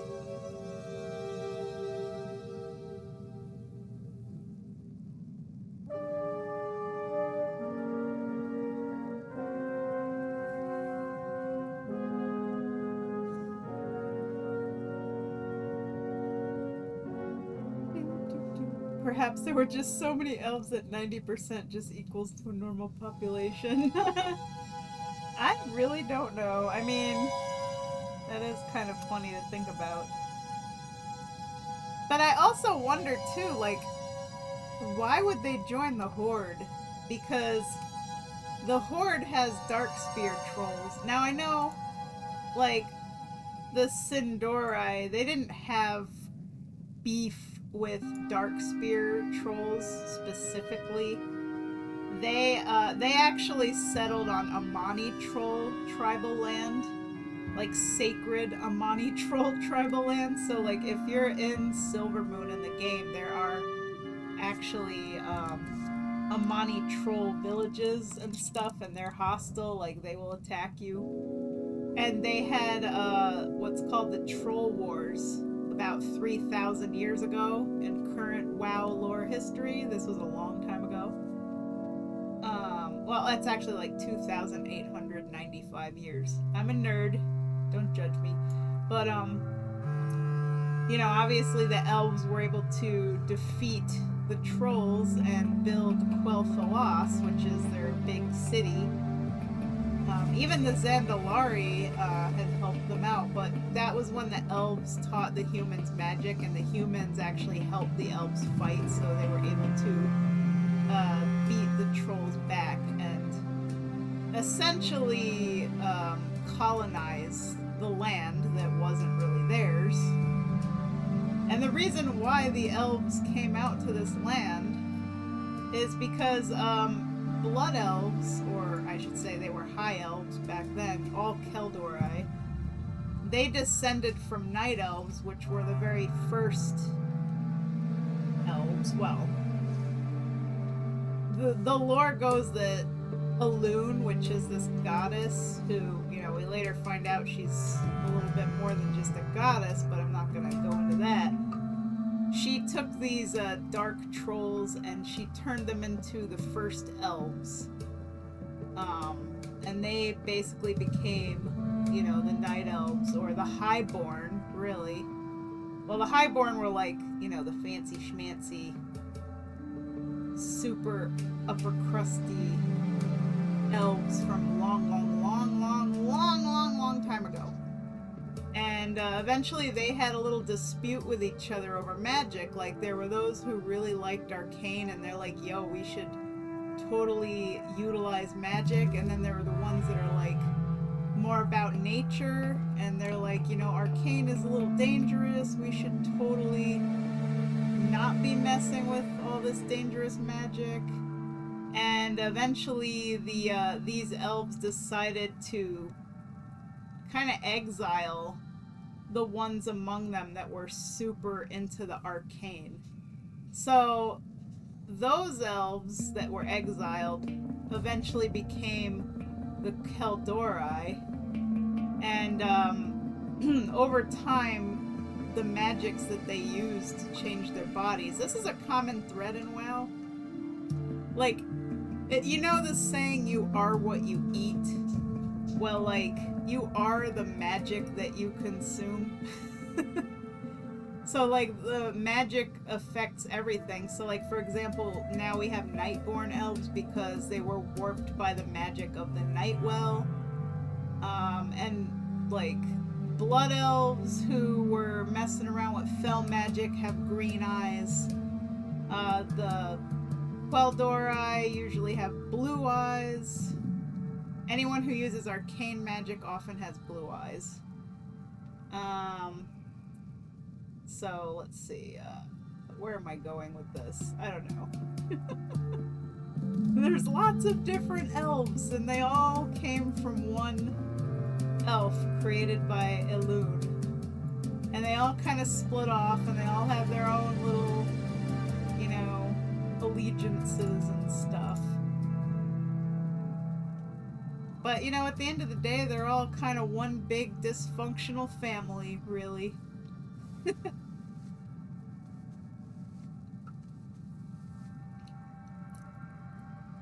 Thousands of years. How long have these people been stabbing each other? Horde and Alliance. Oh, man.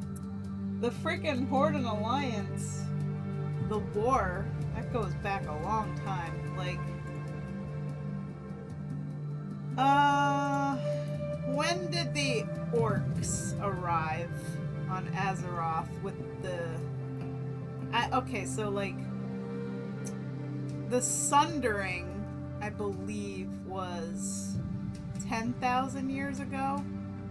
So, there was this highborn elf, and she wanted a lot of power, and she got all hooked up with some bad stuff, you know, Burning Legion stuff, and she wanted to bring the Burning Legion into Azeroth. And the Burning Legion is basically this, like, massive army of demons led by a titan named Sargeras who got twisted. And the titans are basically like these huge god-like people, you know, that created the planets and stuff. But Sargeras got it in his head that, you know, the worlds are all corrupted, probably from, like, the old gods and the void and all that. And he's like, everything needs to be destroyed. We just need to go around the universe, and we need to purge everything. So he destroyed Argus, Draenor got destroyed, and then Azeroth was next on the docket. So, yeah, this high elf chick... Why am I blanking on her name right now? Oh my god. She's gorgeous, by the way. She's, like, really beautiful. What is her name, guys? Help me. Like, I know her name, but I can't think of it right now. She became a fish lady because she made a deal with the old gods, like with N'Zoth. And now she's like a tentacle lady. Oh, wow, Lord, crazy. Also, hello, Lily Mistweaver. god. I'm gonna get this. I'm gonna get this. I swear. I'm gonna remember her name. Like, I know my lore. I do. Hang on. It's there. Just let me think.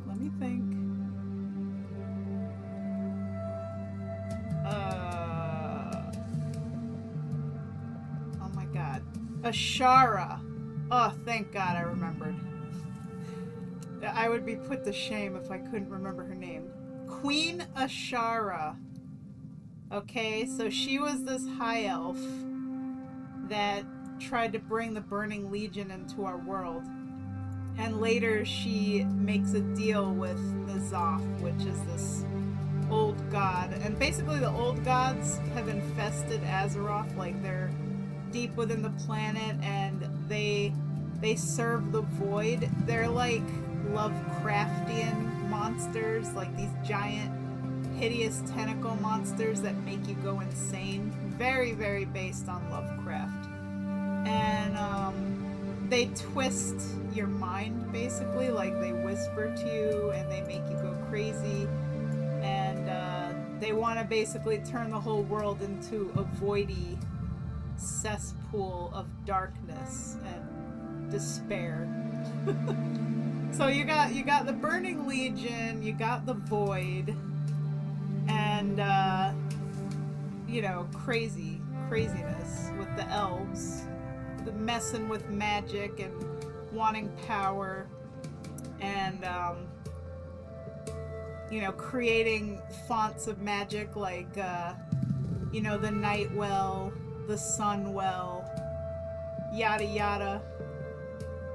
And the world 10,000 years ago got sundered, like destroyed pretty much. Like all the continents of Azeroth got split apart because of, Queen Ashara and her BS inviting, demons into Azeroth.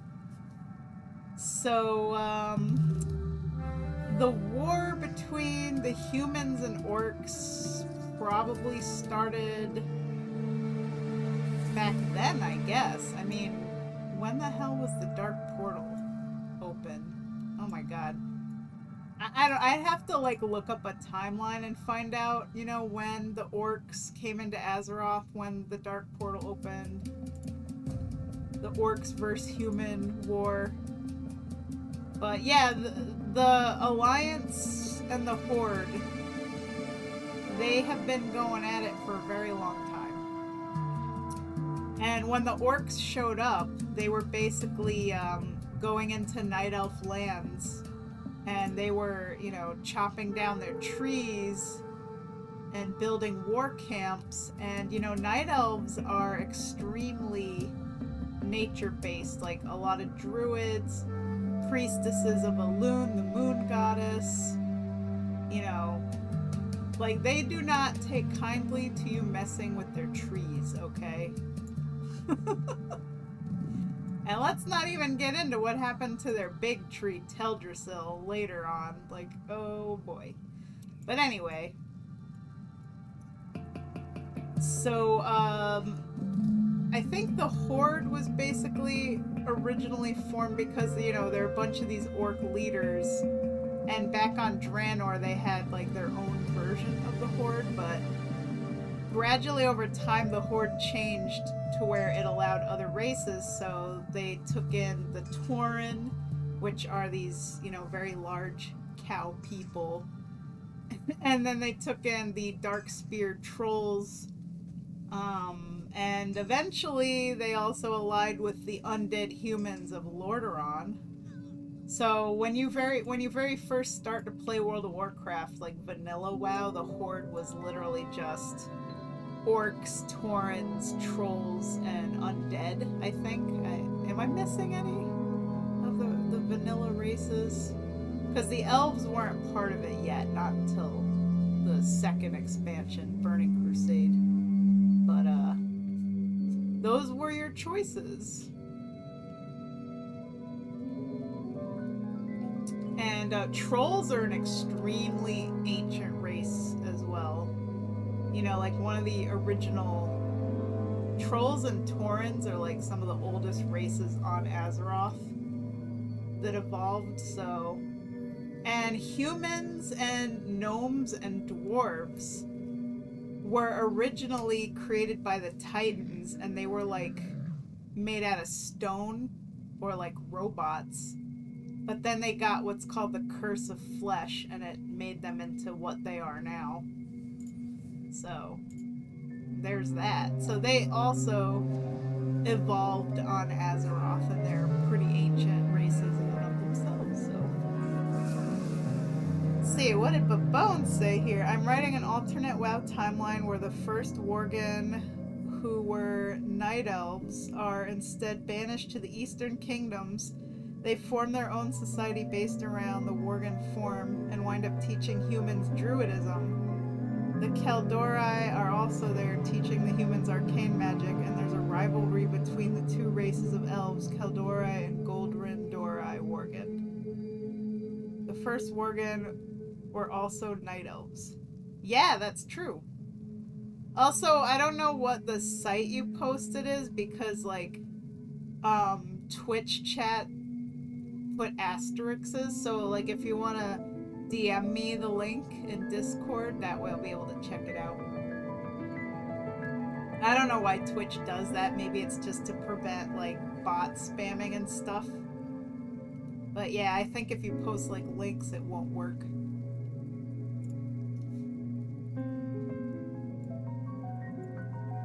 Anywho, you know, World of Warcraft lore is, like, long running and all over the place.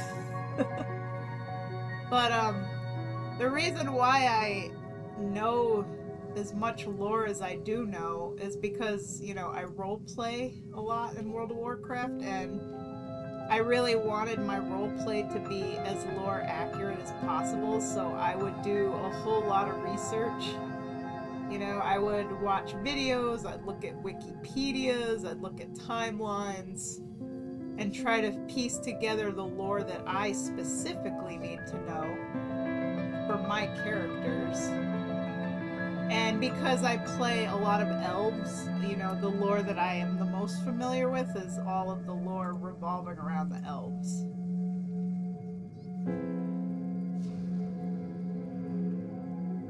Oh, the issue is you kind of need an account to see the fic, but it's free to sign up.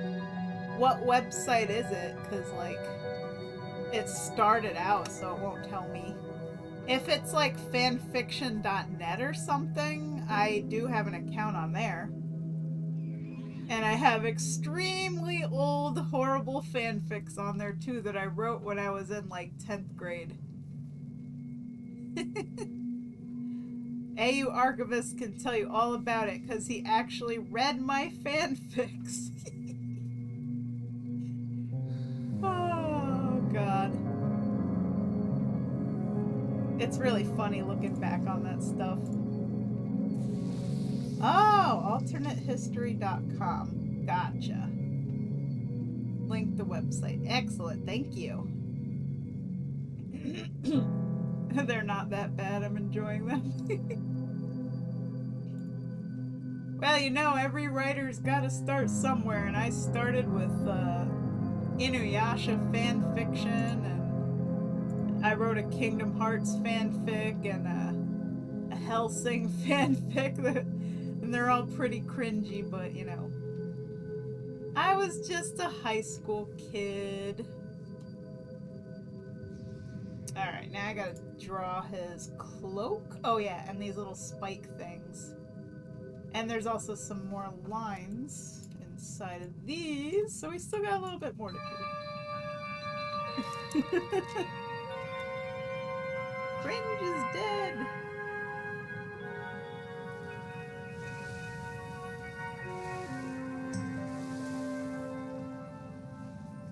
I think one of my fanfics is called Baby Vampires and Fetishes, so like that says something right there.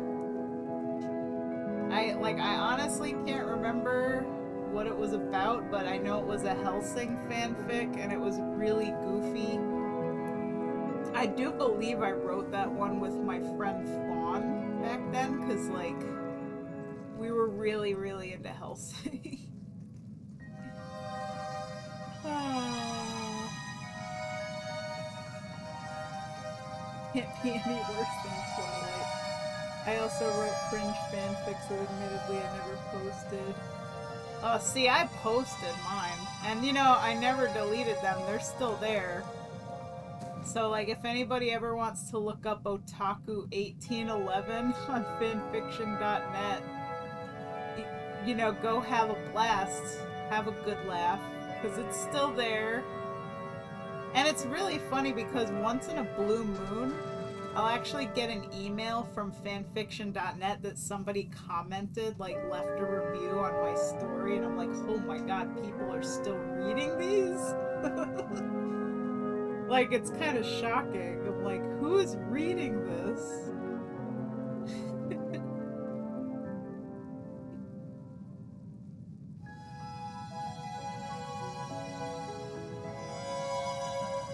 At least the stuff I write now, I'm, you know, pretty happy with, so. I don't know, like, how many of you guys have been reading Amalthera's story, you know, now that I posted it in the main Discord server. But, I definitely have a lot of fun writing it, for sure. I've been writing a little bit for it just about every day.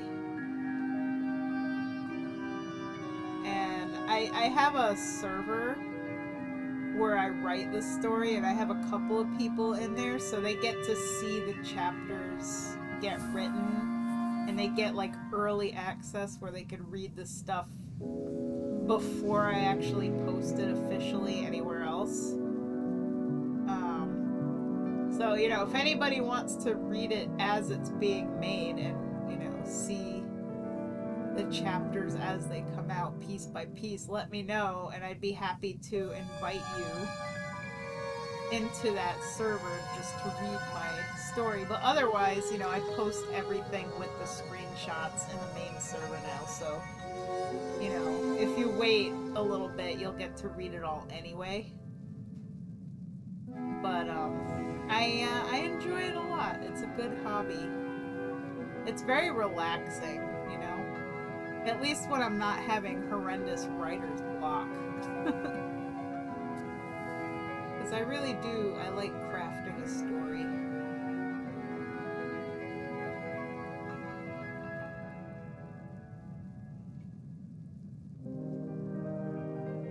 I got an idea. Shortcut, shortcut, do-do-do-do, do-do-do-do. So I draw one of these little spikes, and then I'm gonna copy and paste it for all the other ones. Ha ha ha ha.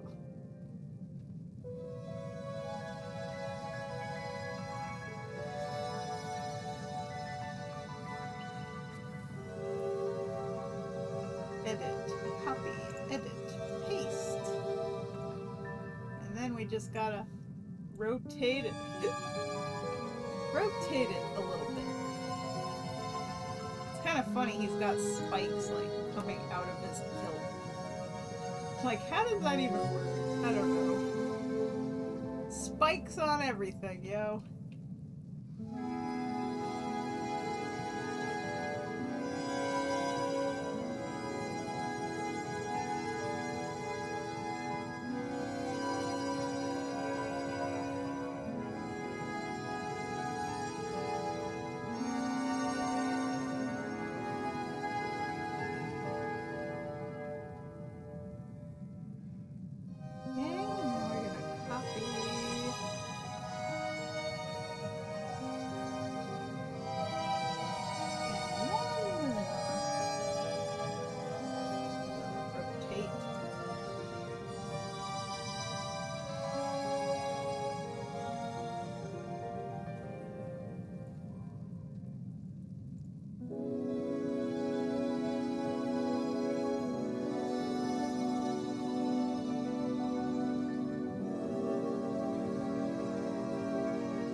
got the spikes.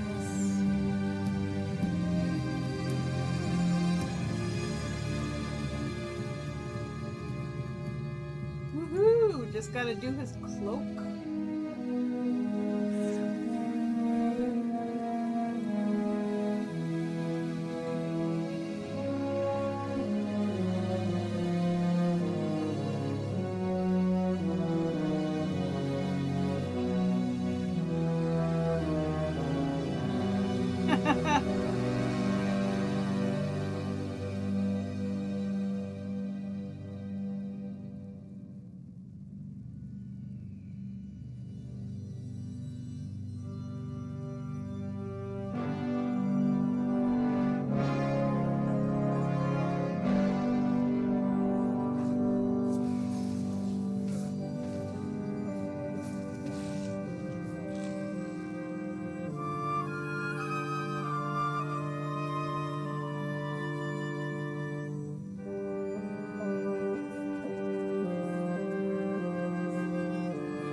think it's probably Grizzly Hills. It's I'm listening to World of Warcraft The Ultimate Journey relaxing music compilation, so it's kind of like just a mix of all the soundtracks. So it was playing a lot of the, Northrend music, so I'm assuming that it's still on the, Wrath of the Lich King tracks right now.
Hey Jam, how you doing? We got Grizzly Hills music in the house. And Jam dancing behind me.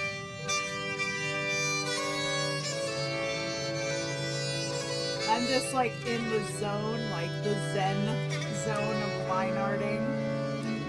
Because I'm almost done with the line art. And then I gotta start filling in the color flats. The arts are looking incredible. Thank you. I appreciate it. I might have to darken the outlines of the edges of the sword too to make it like pop out a little bit more. It's looking a little weak right here.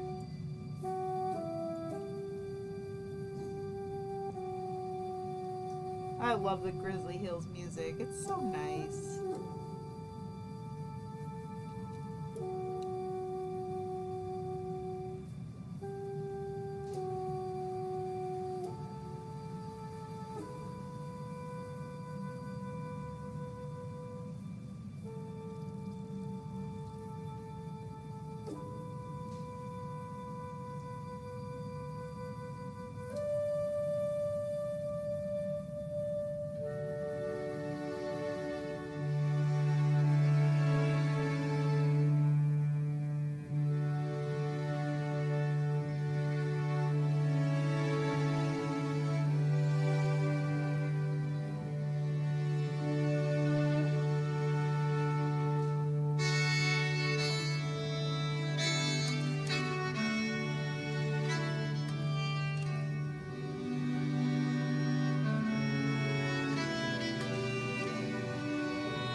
Yeah, the Grizzly Hills music is so good. Like, I do like that they captured that again in the Azure Span and the areas that are like Grizzly Hills. Like, the music is similar, you know, it's that same kind of instrument playing. I don't know what the instrument is. It's like a fiddle or I really don't know. I always feel something when I hear Grizzly Hills. I keep having mental images of Northern California, Oregon, and Washington with the pine-covered sea cliffs of the Pacific Northwest. Like, I've never actually been out there, but, like, you know, I've seen the massive, you know, sequoia trees and the forests out there, like, in movies and on TV, and it's just so pretty. I would love to go see like Northern California, Oregon, and all of that. Happier days in Shelter Cove, California when I was a kid. Aw. So you've gotten to live in the Pacific Northwest, so you like have a good idea what it's like out there. That's awesome. I mean, I would love to see that. Like, I would love to go to like Sequoia National Park or really see the forests out there on the and the coastline and everything. I got to see Southern California when I went to San Diego to visit Mike's grandma, and it was pretty beautiful. I mean, it was very built up though. I prefer more naturey places. Like, I'll take nature over city any day. But it was still really pretty. The ocean was, you know, always magical. I love getting to see the ocean. Which is why in May, I'm going to May. My dad and Mike and I are gonna go in and stay in Maine. In Jonesport, I think it's called. I'm gonna be honest, SoCal is shit. I didn't really see enough of it. We went to Oceanside, and we also went to the San Diego Zoo. Oceanside seemed pretty nice, but again, like I said, it's all city, like it's built up and stuff. I prefer more nature places, like lots of forests and trees, and not a lot of human development. And luckily where I live in upstate New York, it's pretty much like that. We just have a lot of woods up here, and farmland and fields and just nature. And the town where I live has the Spa State Park, which is really gorgeous. Like, it's literally just a few minutes away, a hop, skip, and a jump, and I'm literally in the woods, and there's natural springs, and there's like these calcite formations coming out of the ground from all the minerals that come out of the water.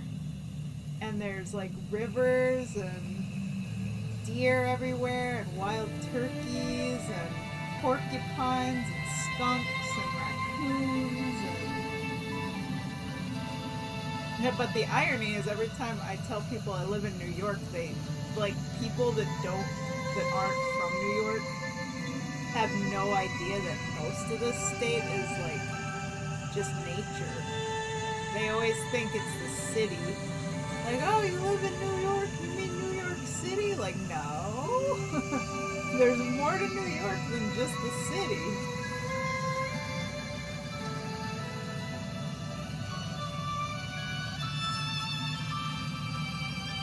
I did used to live in the city, though. I used to live in Staten Island, which is one of the 5 boroughs, and, I mean, Staten Island wasn't terrible because it still had, like, woods and nature and, like, a lake and stuff. But over time, it was getting really built up. Really, really bad. And now, I'm pretty sure, I don't know if there's any woods left at all on Staten Island. But, upstate is nice. I like it up here.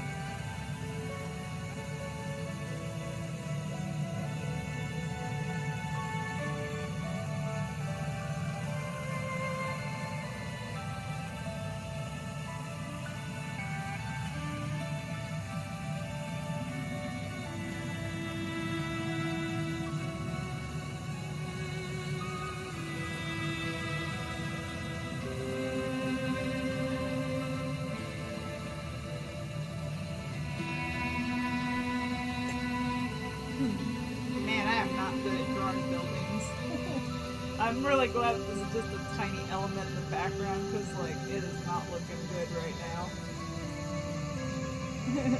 It's gonna be hand painted, so the line art for it doesn't really matter all that much, but still, like, ugh, it's looking rough.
the delay, folks.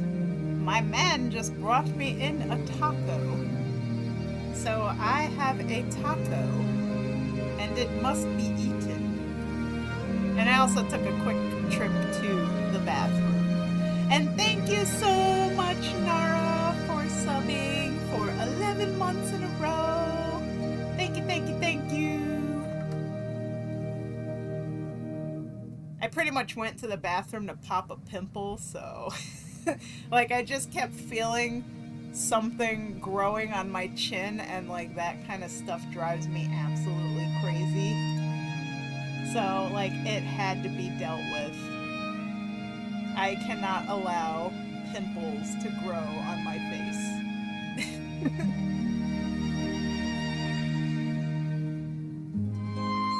So that was fun. Anyway, I'm gonna eat this taco, and then I'm going to continue drawing this tower and hopefully make it not look like something awful, because I'm really bad at drawing buildings.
Bibble is currently trying to eat the cheese and sour cream off of my taco.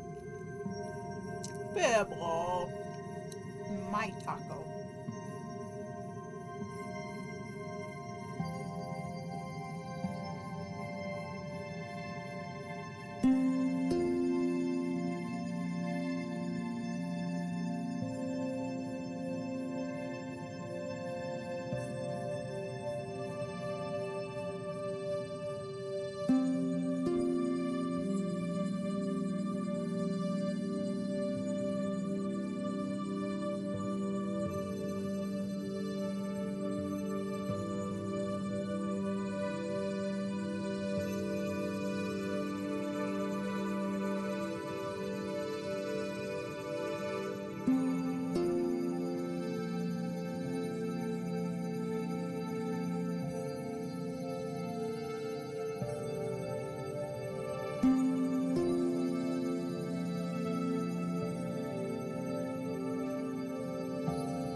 I'm all done eating my taco. Bibble is all done eating the cheddar cheese. Mike just came in and I told him, look at my tower. It's terrible. It sucks. And he's like, oh my God, that is awful. And I'm like, I know it is. You don't need to like confirm it. I already feel bad that I can't draw buildings. Oh God, this is, you know what? I'm just gonna trace it like off of the WoW screenshot and not my rough sketch. Cause it's bad. It's so bad. Oh my God. We're just gonna like delete what we drew and pretend this never happened. Okay? Okay. Y'all can just imagine this never happened. Alright.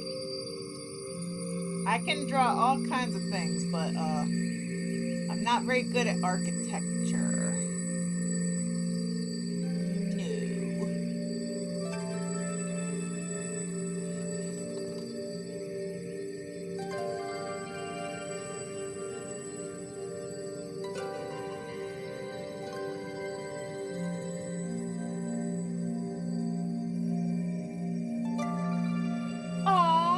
That picture Babone posted.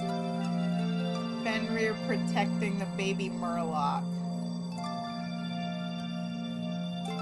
I have only known Tiny Briny for a day and a half, but if anything happened to him, I would kill everyone in this village and then myself.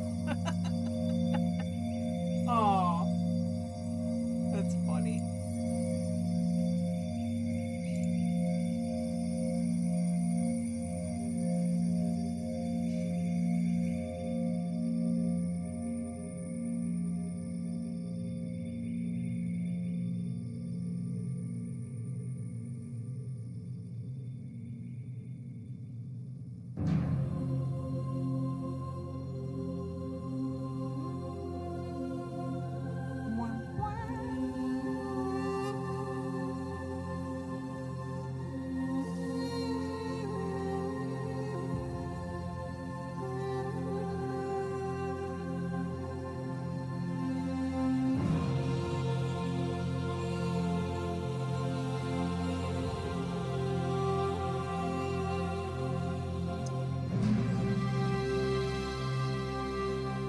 Here we go. We're just gonna trace this thing. Like, you can't possibly screw it up if you're tracing it.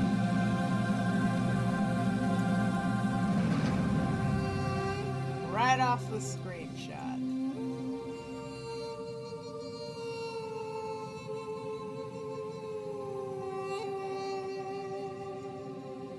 That way, at least I know the perspective and everything will be right.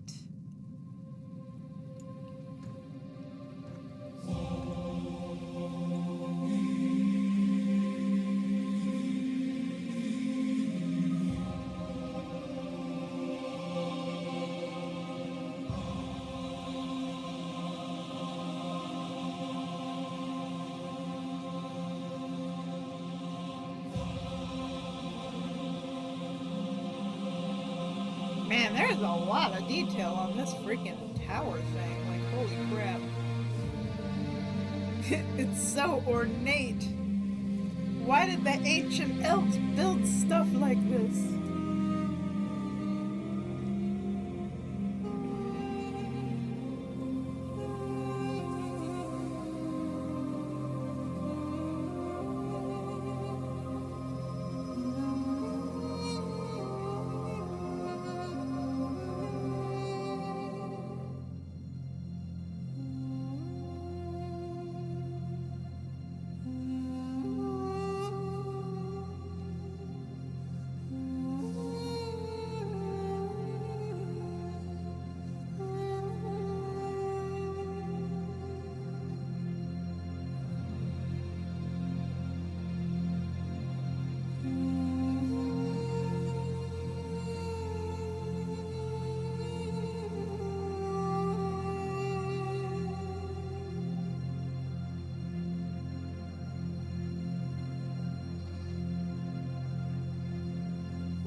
Who's knocking SoCal? I'm from there, but you're right as shit. I was knocking SoCal. I have the excuse of originally in California, so I kind of know what I'm talking about. Yeah, Mike is from Southern California. And he definitely likes living here in upstate New York a lot better. He's told me about how bad it is there, so.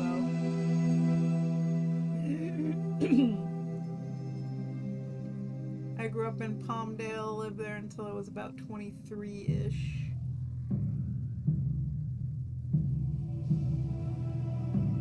Woohoo! You know what, guys? I have a feeling I can declare this line art done, and it looks really good. Oh my god.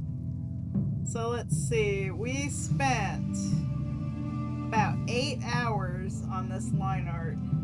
I'm gonna make a little timesheet as well, just so I can keep track of this project, because I want to know how. You know, it's good to like time yourself on stuff, so you know. So like, so references, refs, and rough sketch took about 3 hours. Line art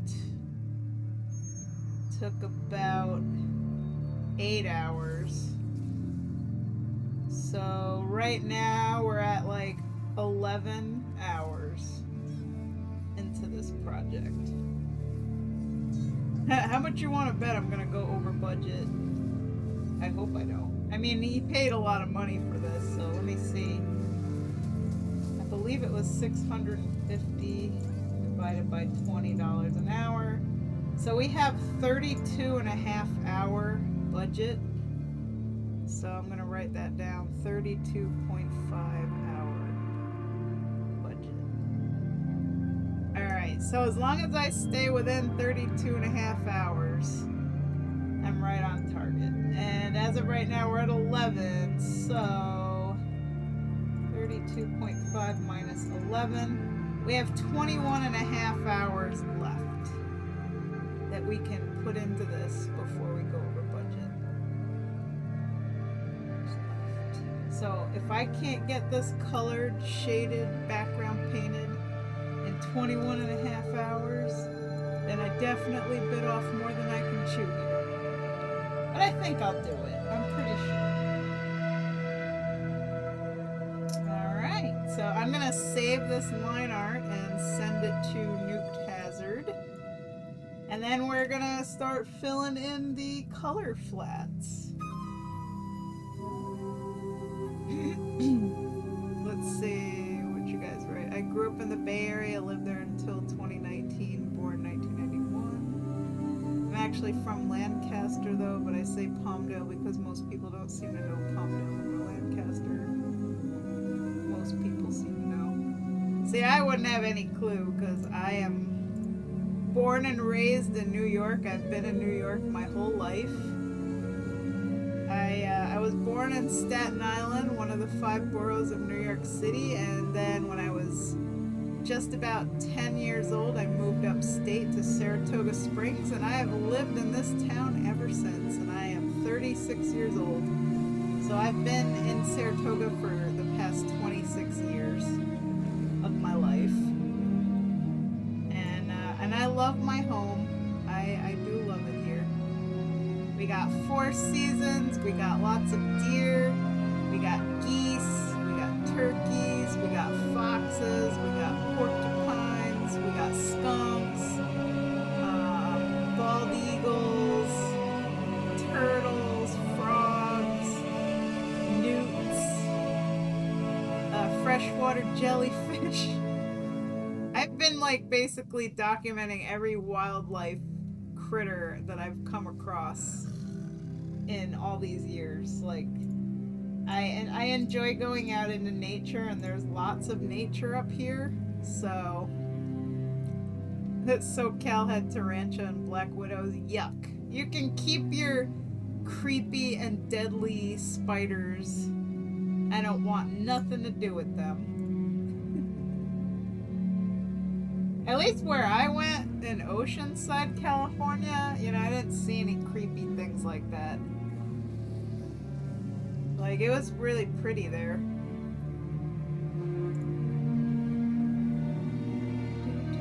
Saving my life. Duke the Warrior Lionheart. Save. This was quite the line art. Woohoo! I wonder if coloring is going to be like as difficult as the line art. If the line art was going to be the hardest part of this project. Sometimes you just never know.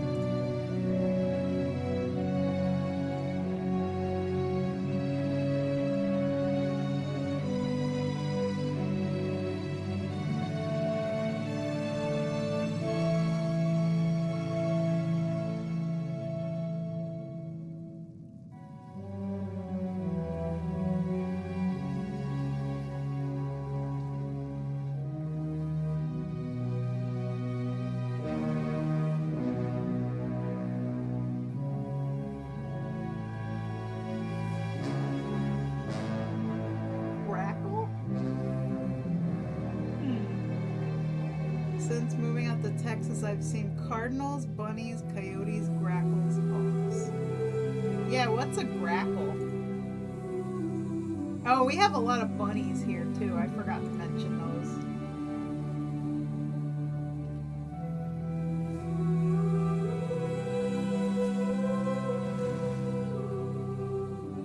Is it like a jackal? A black bird with yellow eyes and a long tail. Oh, cool. Very cool. We have a lot of different birds here. So many species of birds. But Mike's favorite is the Canada goose. We also have a large population of mallard ducks that live in our local park. And they never migrate because people like to feed them a lot, so they stay all year, even throughout the winter. Silly ducks.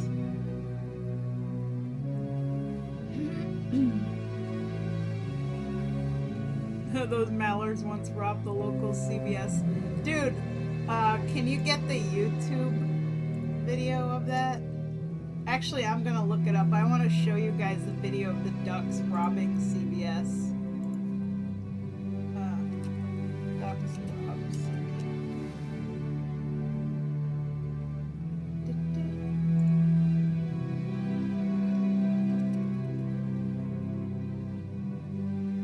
A group of ducks walks into a CVS. No joke. There we go. Let me get this video.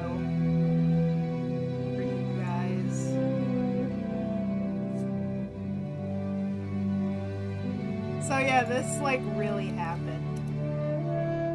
I think like what they say is somebody like lured the ducks to the CVS, like maybe they were using popcorn or bread or something.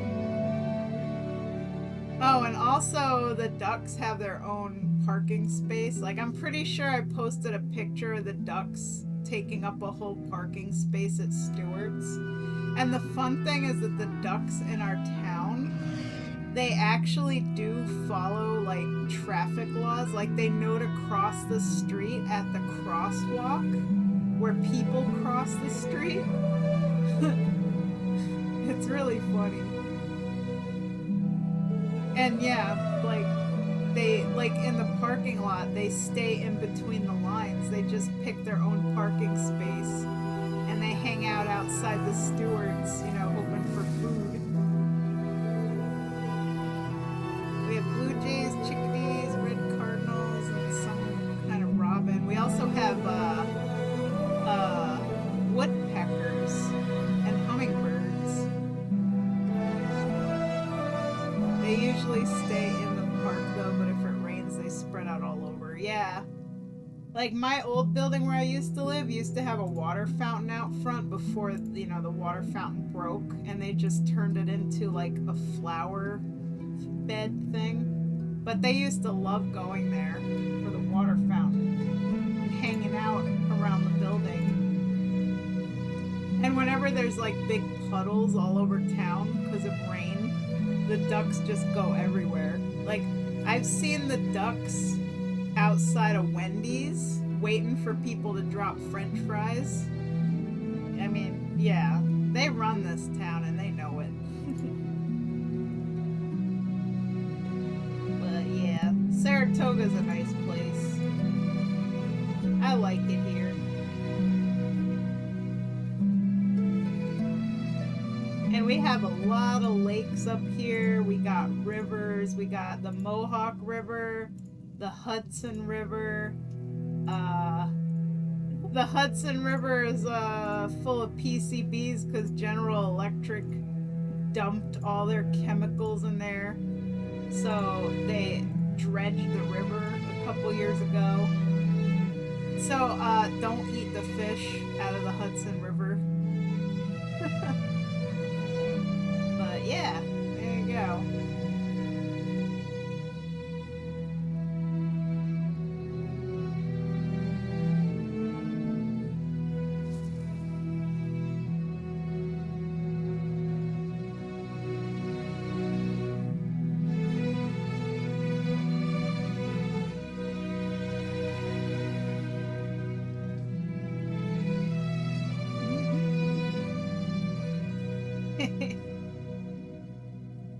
Let's see. If you like not having cancer, don't swim in the Hudson River. And like last summer, somebody drowned in the Hudson. It was like, wasn't it in Corinth? I don't really know what the circumstances were, but like we were literally driving to Lake Luzerne and we passed right next to the Hudson River and there's like a little beach there. Oh, it was Lake Luzerne? Oh my god. Was that the day we went there, or did that happen before? I didn't really catch the story. It was the other side of the lake where we don't usually go. Oh my god. So how did that happen? Like, what's the story? It happened the day before. Like, we like to go to Lake Luzerne to go kayaking and swimming and fishing and stuff. And, yeah, apparently somebody drowned. Not good.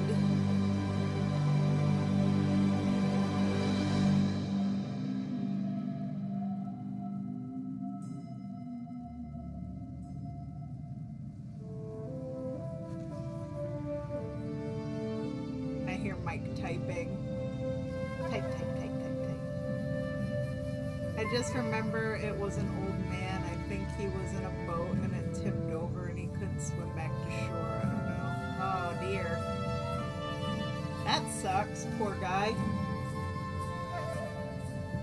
I mean, the lake does get pretty deep out there, you know, but luckily, I'm a good swimmer and, Mike knows how to swim, so if anything ever happened, we would definitely be able to make it to land, I'm sure.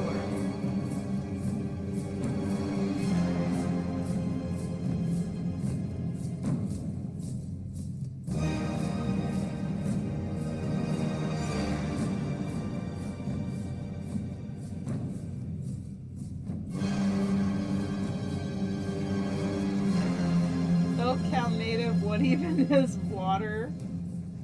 Not a very good swimmer, though. Well, like, if push came to shove, I would freaking carry you. Like, I would not let you drown. I am, like, super buoyant. I can't stay under the water even if I try. Like, I just float so well. So you could just use me as a flotation device, and I will, like, get us back to land. If it ever came down to that. Just grab onto your whale of a fiance and I will float us back to shore with my super buoyant fat body. I'm not even kidding, guys. I float so well.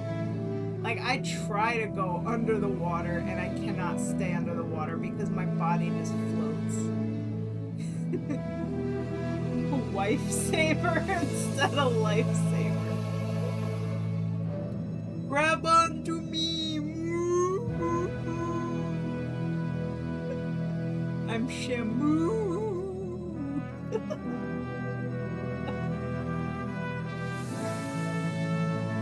You know, that's the one good thing about being fat, boy. You're buoyant. Fat like a float. I love being in the water, though. Like, I love swimming, and I got these really cool, like, snorkel masks. It's like a full face mask, and it separates your nose and your mouth from your eyes so that when you breathe, it doesn't fog up your goggles. So you can actually see really clear underwater. And there's a lot of fish and plants and mussels and snails and jellyfish, all kinds of like wildlife in Lake Luzerne. So we like to swim around, and we also catch turtles when we find them.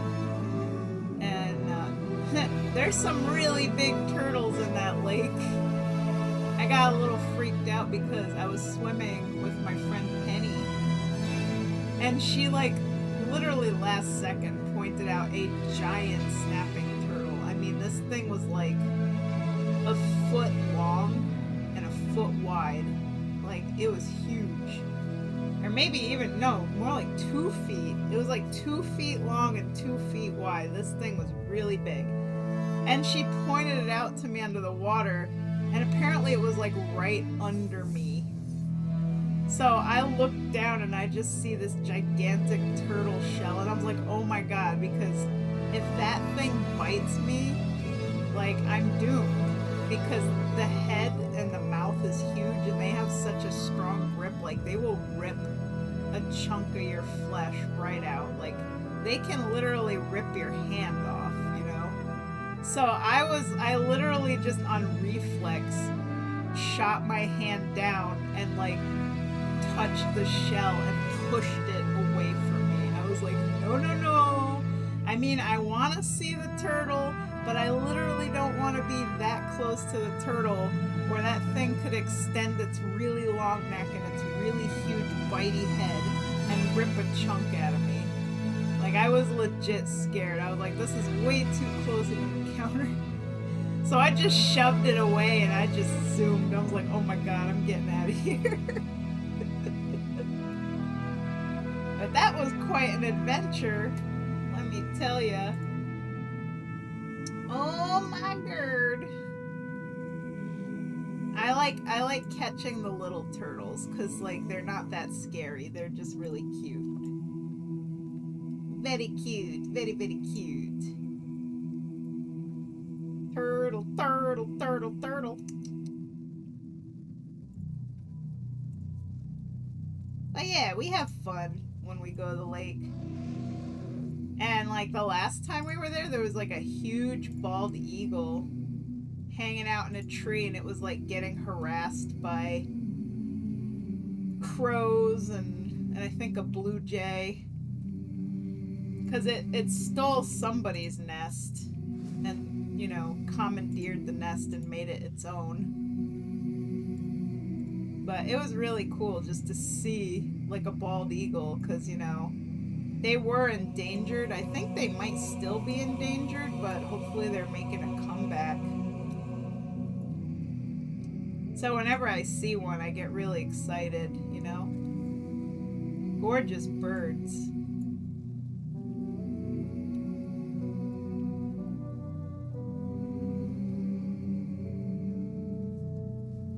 They're coming back with the power of freedom.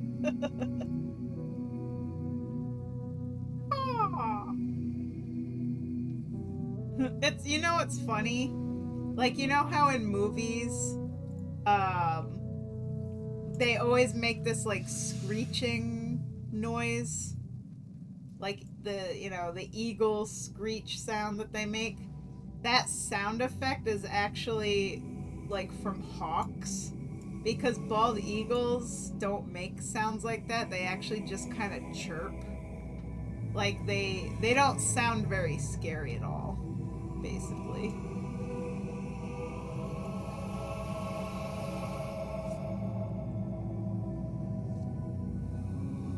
Oh my god, that's a cool picture! It's Canada and America! A Canada goose and a bald eagle right next to each other. They sound more goofy, like a ring. Dude, that's a cool picture. Obviously, the eagle's probably trying to eat the goose, and the goose is like not having it.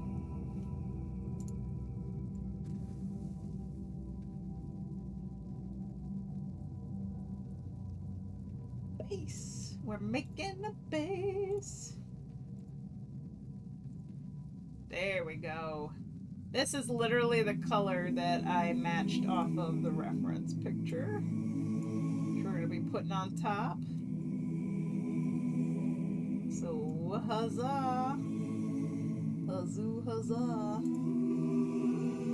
So most of his outfit is a lot of grays and some browns. Let's get this color right here. Get that color right there. So that's gonna be filling in his belt and this thing. I don't know what this is. Don't have a clue.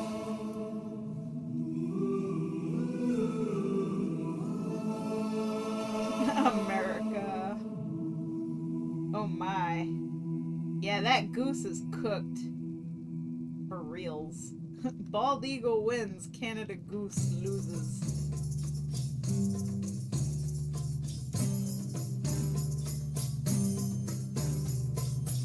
Alright, we need color flat. Color flats, color flats.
I'm gonna take a guess. It's gonna take me like a full 20 hours to color this. I don't know. I don't know. It's gonna take a lot.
just started raining.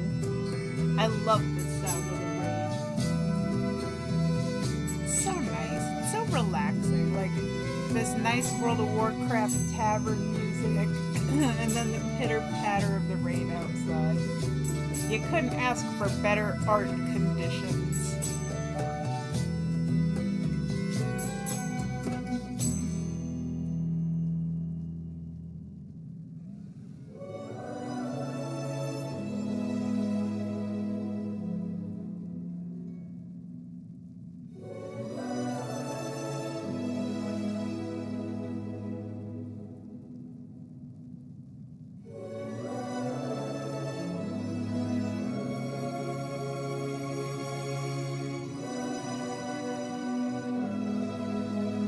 Why can't you move your left arm? What?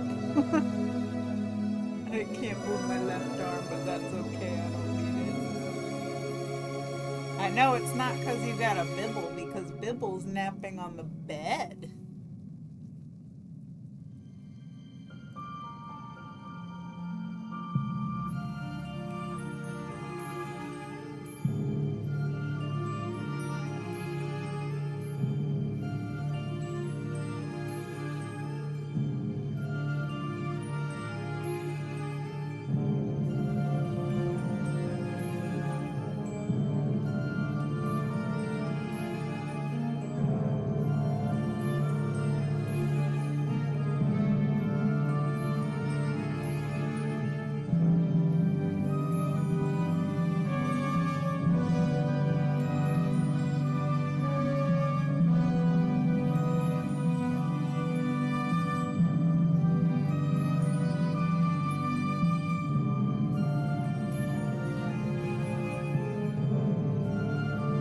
This Wrath of the Lich King music brings me back. Like, this sounds like Ice Crown Citadel music.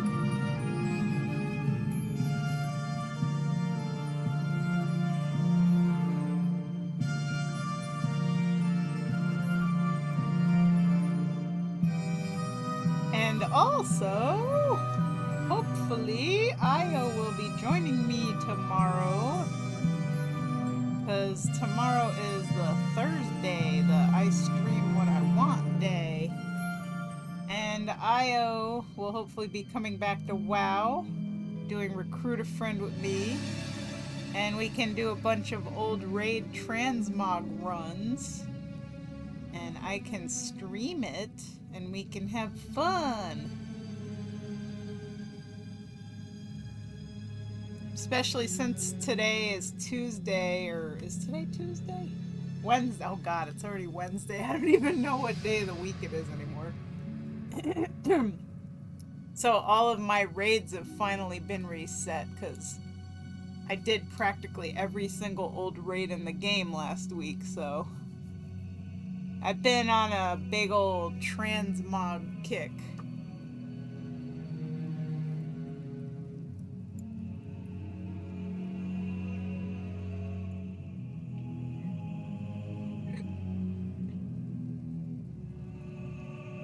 Also, Io needs to check out Dragonflight, because, like, you'll be pleasantly surprised that it's actually fun.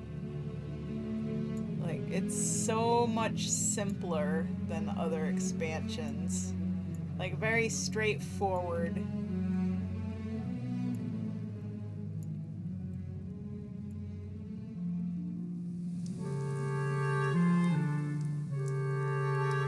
Hey, it's the Gilneas music. Oh man, I love those red tattoos. Look at how much that just pops. So long as it's not Shadow... No, it's way different than Shadowlands. It's much, much better. Trust me.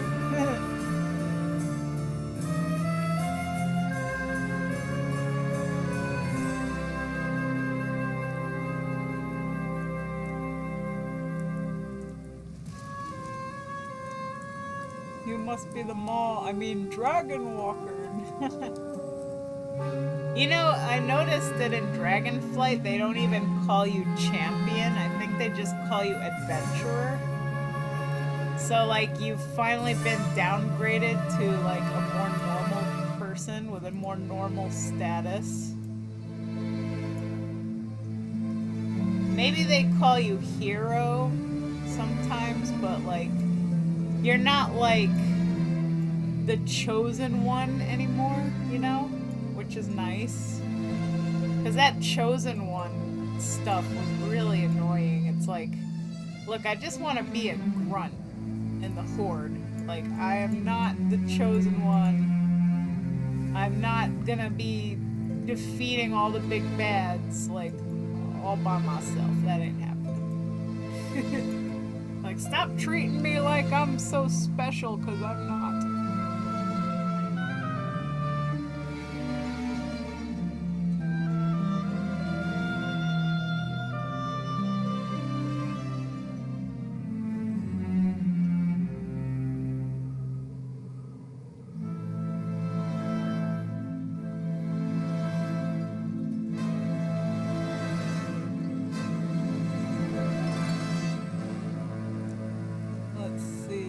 I'm glad one can be the chosen one so many times. The chosen one thing reminds me of this RPG from back when they called you the chosen one and that, but then later admit that they call every hero that because they're bound to be right eventually. That's funny. Eventually, one of you guys is gonna be the real chosen one. Have a good night, Babone. Thank you so much for watching.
Was this music from Darnassus?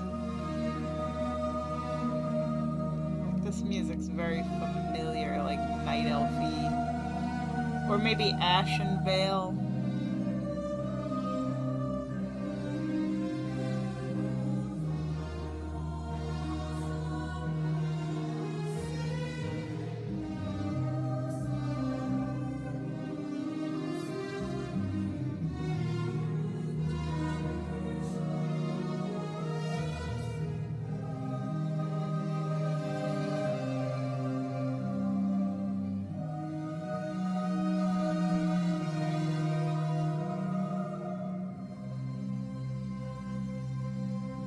Hey Mike, you know what we should do when you get back to WoW? We should go to Ashenvale on Moonguard and see if Night Song is still around.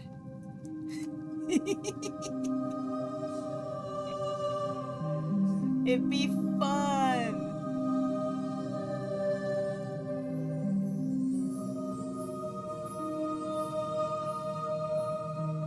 Yeah! Like good old times.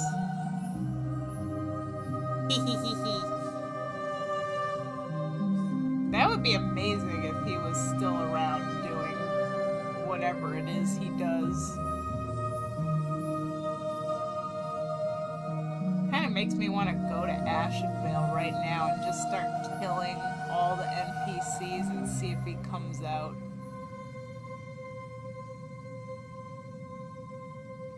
Can you imagine this person that spends their whole life in Ashenvale? Like, there's this entire game to play. But that's all he does.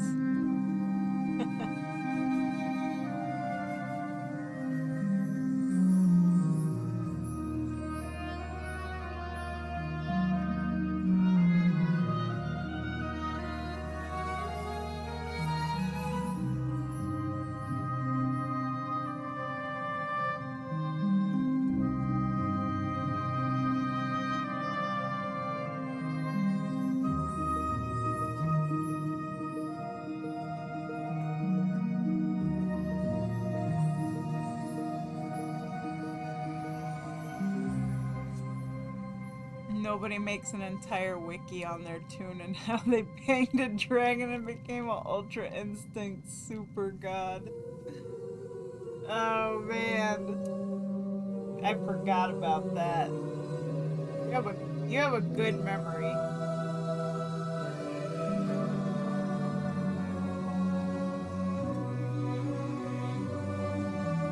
It's just too easy to poke fun at this guy. Oh, man.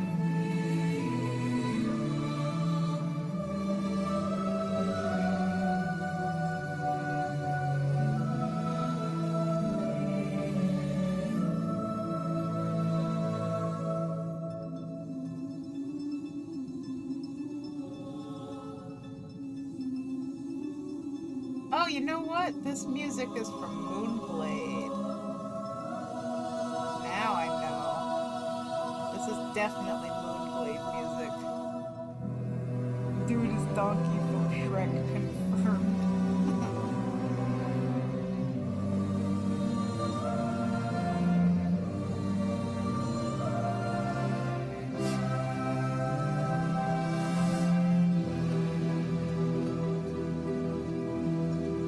Man, it would be amazing if he was still out there, still doing whatever he does.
Oh yeah, by the way, when you do come back to WoW, the whole talent system is like completely different, so you're probably gonna need to take a minute to get yourself set up.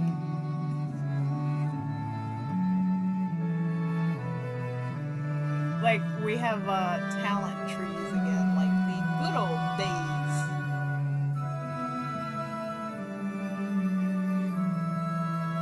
So it's not quite as cookie cutter anymore.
Oh, hey, you know what? I was just like thinking, I'm like, oh man.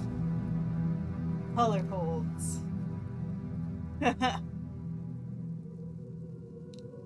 Nuked Hazard paid for color holds, y'all. So that means after I do the color flats, we gotta colorize the whole line art. Because I'm just looking at it, I'm like, oh man, this would just be so much better if it had color holds. And then I reread our chat, and I'm like, oh, he did pay for color holds, so it's gonna have color holds! Yay! That also means a lot more work for me, but hey, we're gonna make it happen.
I think I got about 20 minutes to a half an hour left in me.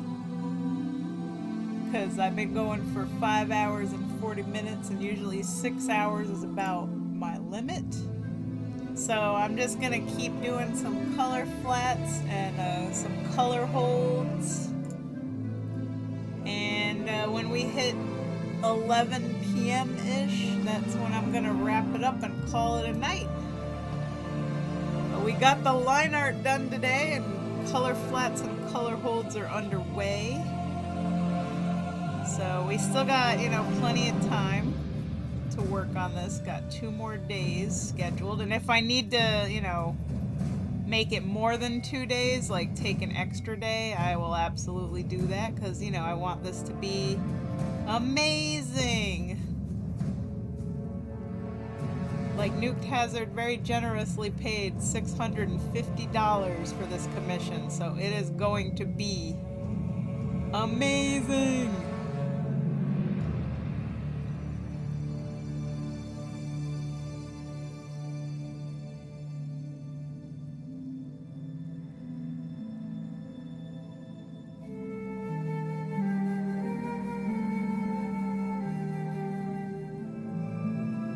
And also, huge thank you to, Nuked Hazard for literally paying darn near half my bills for the month with this commission.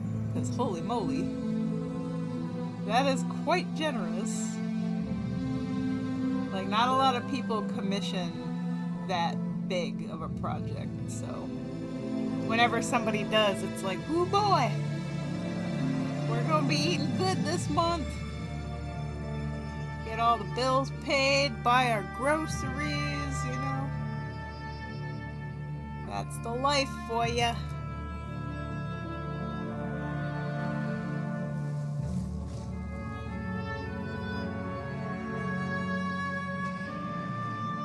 If you go over, I will make sure you stay above your budget. Aw, thank you. Well, I did say I got like 22 and a half hours left. I've been timing it, so to try and make sure I stay within budget, and hopefully I will, but this is a very big project, so it's gonna take definitely over 20 hours altogether. The whole budget is like 32 and a half hours, so I mean, I should be able to do this whole thing in 32 and a half hours with the color holds. I mean, we'll see. It's a test of my mad skills. Mad skills, yo! Have to be reasonable, of course, go slower. Like, I usually try to work pretty fast, because my logic is, the more commissions I could get done in the month, the more income I can make. So if I work faster on each project, then I can take on more projects. So that's my logic anyway. But it definitely is better when I get, big involved projects over getting like a lot of cheap like portrait sketches and stuff, people like just buying the $20 sketch here, the $20 sketch there. Like, yeah, I can get through those really quick, but filling up an entire day with a few $20 sketches versus, a big project. Like, I can make way more money and income with the big projects than the little sketches. Let's see. I'm gonna make this line. Needs to be a little darker. So basically with color holds, I colorize the line. Yeah, that looks about good. It's like a subtle thing, but it softens everything, So what I do is I select all the individual lines, like see how the scar is like a pink outline? It looks cooler than everything being solid black lines. And if you ever watch the old school Disney movies, you know, the animated Disney films that were actually good, unlike the live action garbage that's coming out today. Ooh, did I just say that out loud? Those movies actually have a lot of color holds in them. And their art is, to this day, some of the best Disney has ever done. I don't know what's going on with Disney. They're just, yikes. That's all I can say about Disney today. Yikes. You guys hear they're making a live action Moana? Like, that movie hasn't even been out for 10 years, and they're just gonna do a live action Moana with, like, the actual voice people. Like, the person who did Moana's voice is gonna play Moana, and then Dwayne The Rock Johnson is gonna play Maui. Like, oh, I mean, I love Moana, don't get me wrong. That movie is amazing. But, like, why does this live action need to be made? Like, why do they keep doing this? Stop with the live action movies, Disney. Just stop. Let's see. Just don't stress yourself is all I'd hate for that. Oh, don't you worry, I'm good. I may do another big project for you in the near future, so be mentally prepared. No more live action movies, please. Yes, I agree. Like, a lot of them have just been not good. So, like, I can't even bring myself to watch most of them. I just watch the reviews on YouTube that say how terrible they are, and you know, like, that says enough for me, really. And you know, The Lion King was always like my favorite Disney movie, so when I saw the really long, extensive reviews comparing the quote live action Lion King with the original, there's no comparison. Like, the original is far superior in every single way. Like, I loved The Lion King so much when I was a kid that I actually drew the entire movie by memory in a notebook. Like, I filled that notebook cover to cover. Like, I literally drew every single scene because I really loved the movie and I wanted to see it again. And I remember being really emotional when I drew the scene where Mufasa died, and like, I drew all the wildebeest and everything. I mean, I was devoted. I really, really was.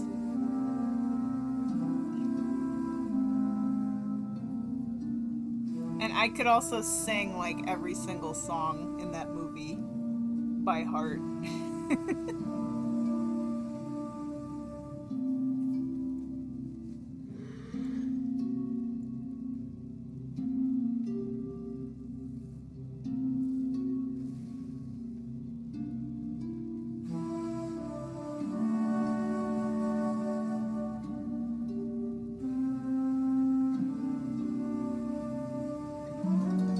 What's your guys' favorite Disney movies, if you have any? I was like really a big fan of all the 90s ones, so you know, Little Mermaid, Beauty and the Beast, Aladdin, The Lion King, Pocahontas, Mulan. All those, they were great. I also liked The Emperor's New Groove. That one was, you know, surprisingly good. Like, really funny.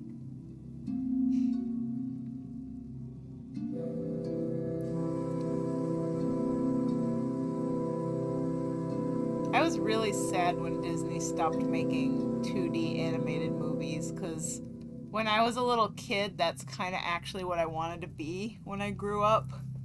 I wanted to be a Disney animator. But, oops, I guess that didn't happen.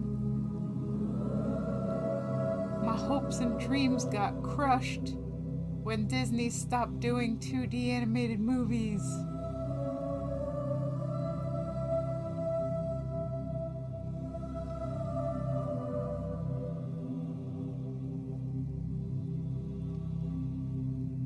So, you know, then I just got into anime. And then I wanted to work in Japan as a manga artist. And then I realized that that wouldn't work out because I'm a foreigner and the Japanese are a little bit xenophobic. So, my dreams of being a manga artist got dashed. And then I just said, well, you know what, I'll just be an artist. But that was too vague because when I got older, I realized what kind of artist. You have to be more specific. There's a lot of different kinds of artists. So then I was like, okay, maybe a character design artist? And then I narrowed it down to a fantasy illustration artist. And that's pretty much where I'm sticking today. Fantasy illustrator.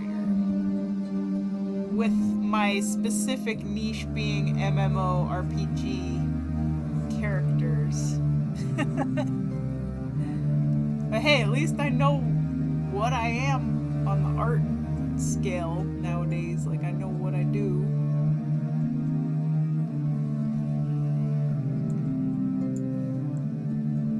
Hercules, hands down, even had the collectible plates way back, or Atlantis. Oh my god, I remember those. And also, they used to have these really cool, like, glass Pocahontas cups that were at, like, Burger King. Whoops, that is not what I wanted to do. Oh my god.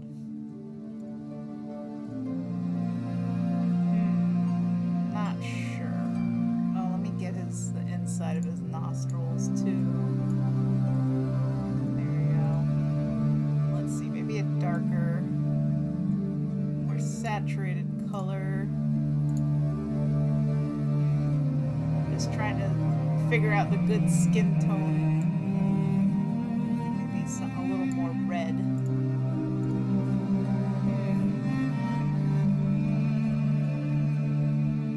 Let's see, edit or select, deselect. Let's see how that looks. Kind of like that color, yeah.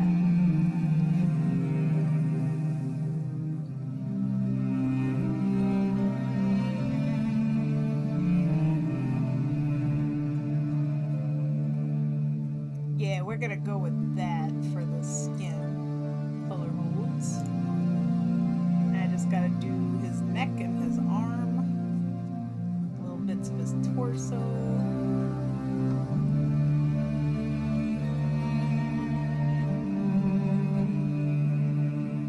Oh, you know what other, like, Disney movie I really loved? And this one was, like, super underrated, but Brother Bear. Brother Bear is, like, really good. I don't know why it isn't more popular.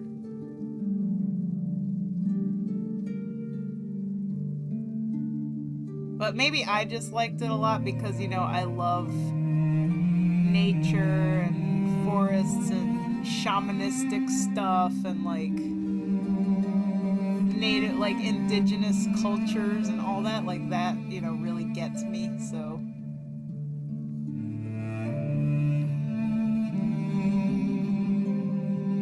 But I thought Brother Bear was a really good movie.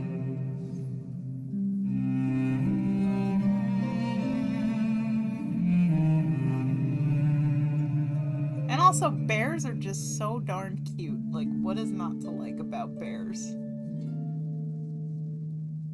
Even murderous bears, like in the Cocaine Bear movie. That mama bear's so cute.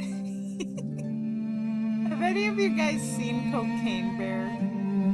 Oh my god. Like, it's not like it was a good movie by any stretch of the imagination, but, like, it was funny.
learned something. Yeah, like if you want to get the colors right, use the eyedropper tool. That's how I match all the colors on here, so, you know. Eyedropper tool! That is how you do! So, like, I just made my own custom gradient, and I just eyedropper each color and just bucket it in, and then voila! It matches. And I'm gonna do the same thing for all these spikes too, because the spikes all have this gradient going on. So we're gonna make a new, gonna duplicate subtool, and then we're just gonna go in and we're gonna pick each color from the bottom up. So start with this, paste it in. Bit. Paste it in. You know, it's a little bit of a process, but it works. Paste. Let's see, maybe right about here.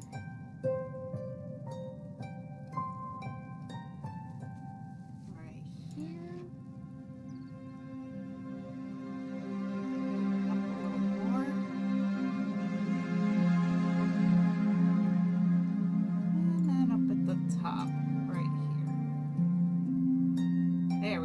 So that's about how the spikes are.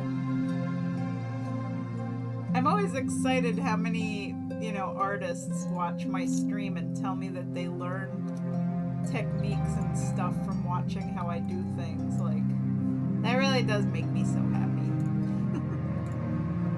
Especially because I do teach private art lessons, so it's nice to see people are like actually paying attention to what I'm doing and being like, oh, that's how you do that. I need to try that, you know?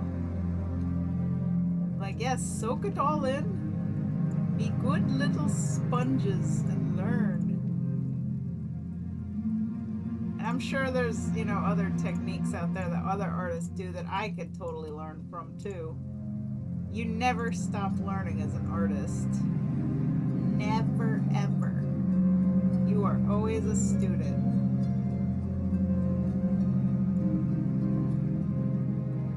Might need to actually do these spikes individually, because yeah, I'm gonna have to do the gradients individually. So I'm gonna like stop just selecting them all like an idiot, because it's not gonna work the way I want it to. You gotta do each spike one at a time. Let's see if we can bring this down.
All right, my lovelies.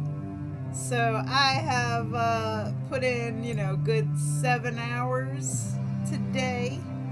We got the line art done, and the color flats are well underway, coming along really nice, and the color holds as well. But it is after midnight, and after 7 straight hours, I am pretty beat. So I am gonna call it a night. And tomorrow, or I guess today now, because apparently it's already Thursday, because it's after midnight. Later today, I'm probably gonna be streaming some fun World of Warcraft old raid transmog runs and stuff, because I'm trying to get Mike to get back into WoW and do recruit a friend with me so I can get the new mount and everything. And yeah, so I will announce that. It's gonna be like one of those art and fun kind of streams where I do something different from the norm. And then, of course, Friday and Saturday are my days off. But I am probably like Saturday, I'm gonna start pre-sketching some of the stuff that I have, because I really piled on a lot of sketches onto April 19th, and I know I'm not gonna be able to do all of those in one day if I don't start working on them now. So I'm probably gonna be doing those like off stream, just getting them prepped, so when the 19th rolls around, I'm not completely overwhelmed by how much I piled in. And on Monday, we will be getting back into working on this, so we got Monday and Tuesday, and if I need to extend it to, another day, I will. But, once the color flats are done, the shading and the highlights and everything, and painting the background, that all seems to go pretty quick, but we'll see. I think it's gonna be amazing when it's done. It's already looking really cool. I love, the gradients in these shoulder thingy, that. When I get that, and then the sword with the glowy red, smoky stuff coming off of it, that's gonna be pretty cool. So, stay tuned, everybody. Thank you all so much for watching. And I'm gonna bid you guys a good night. Ciao for now.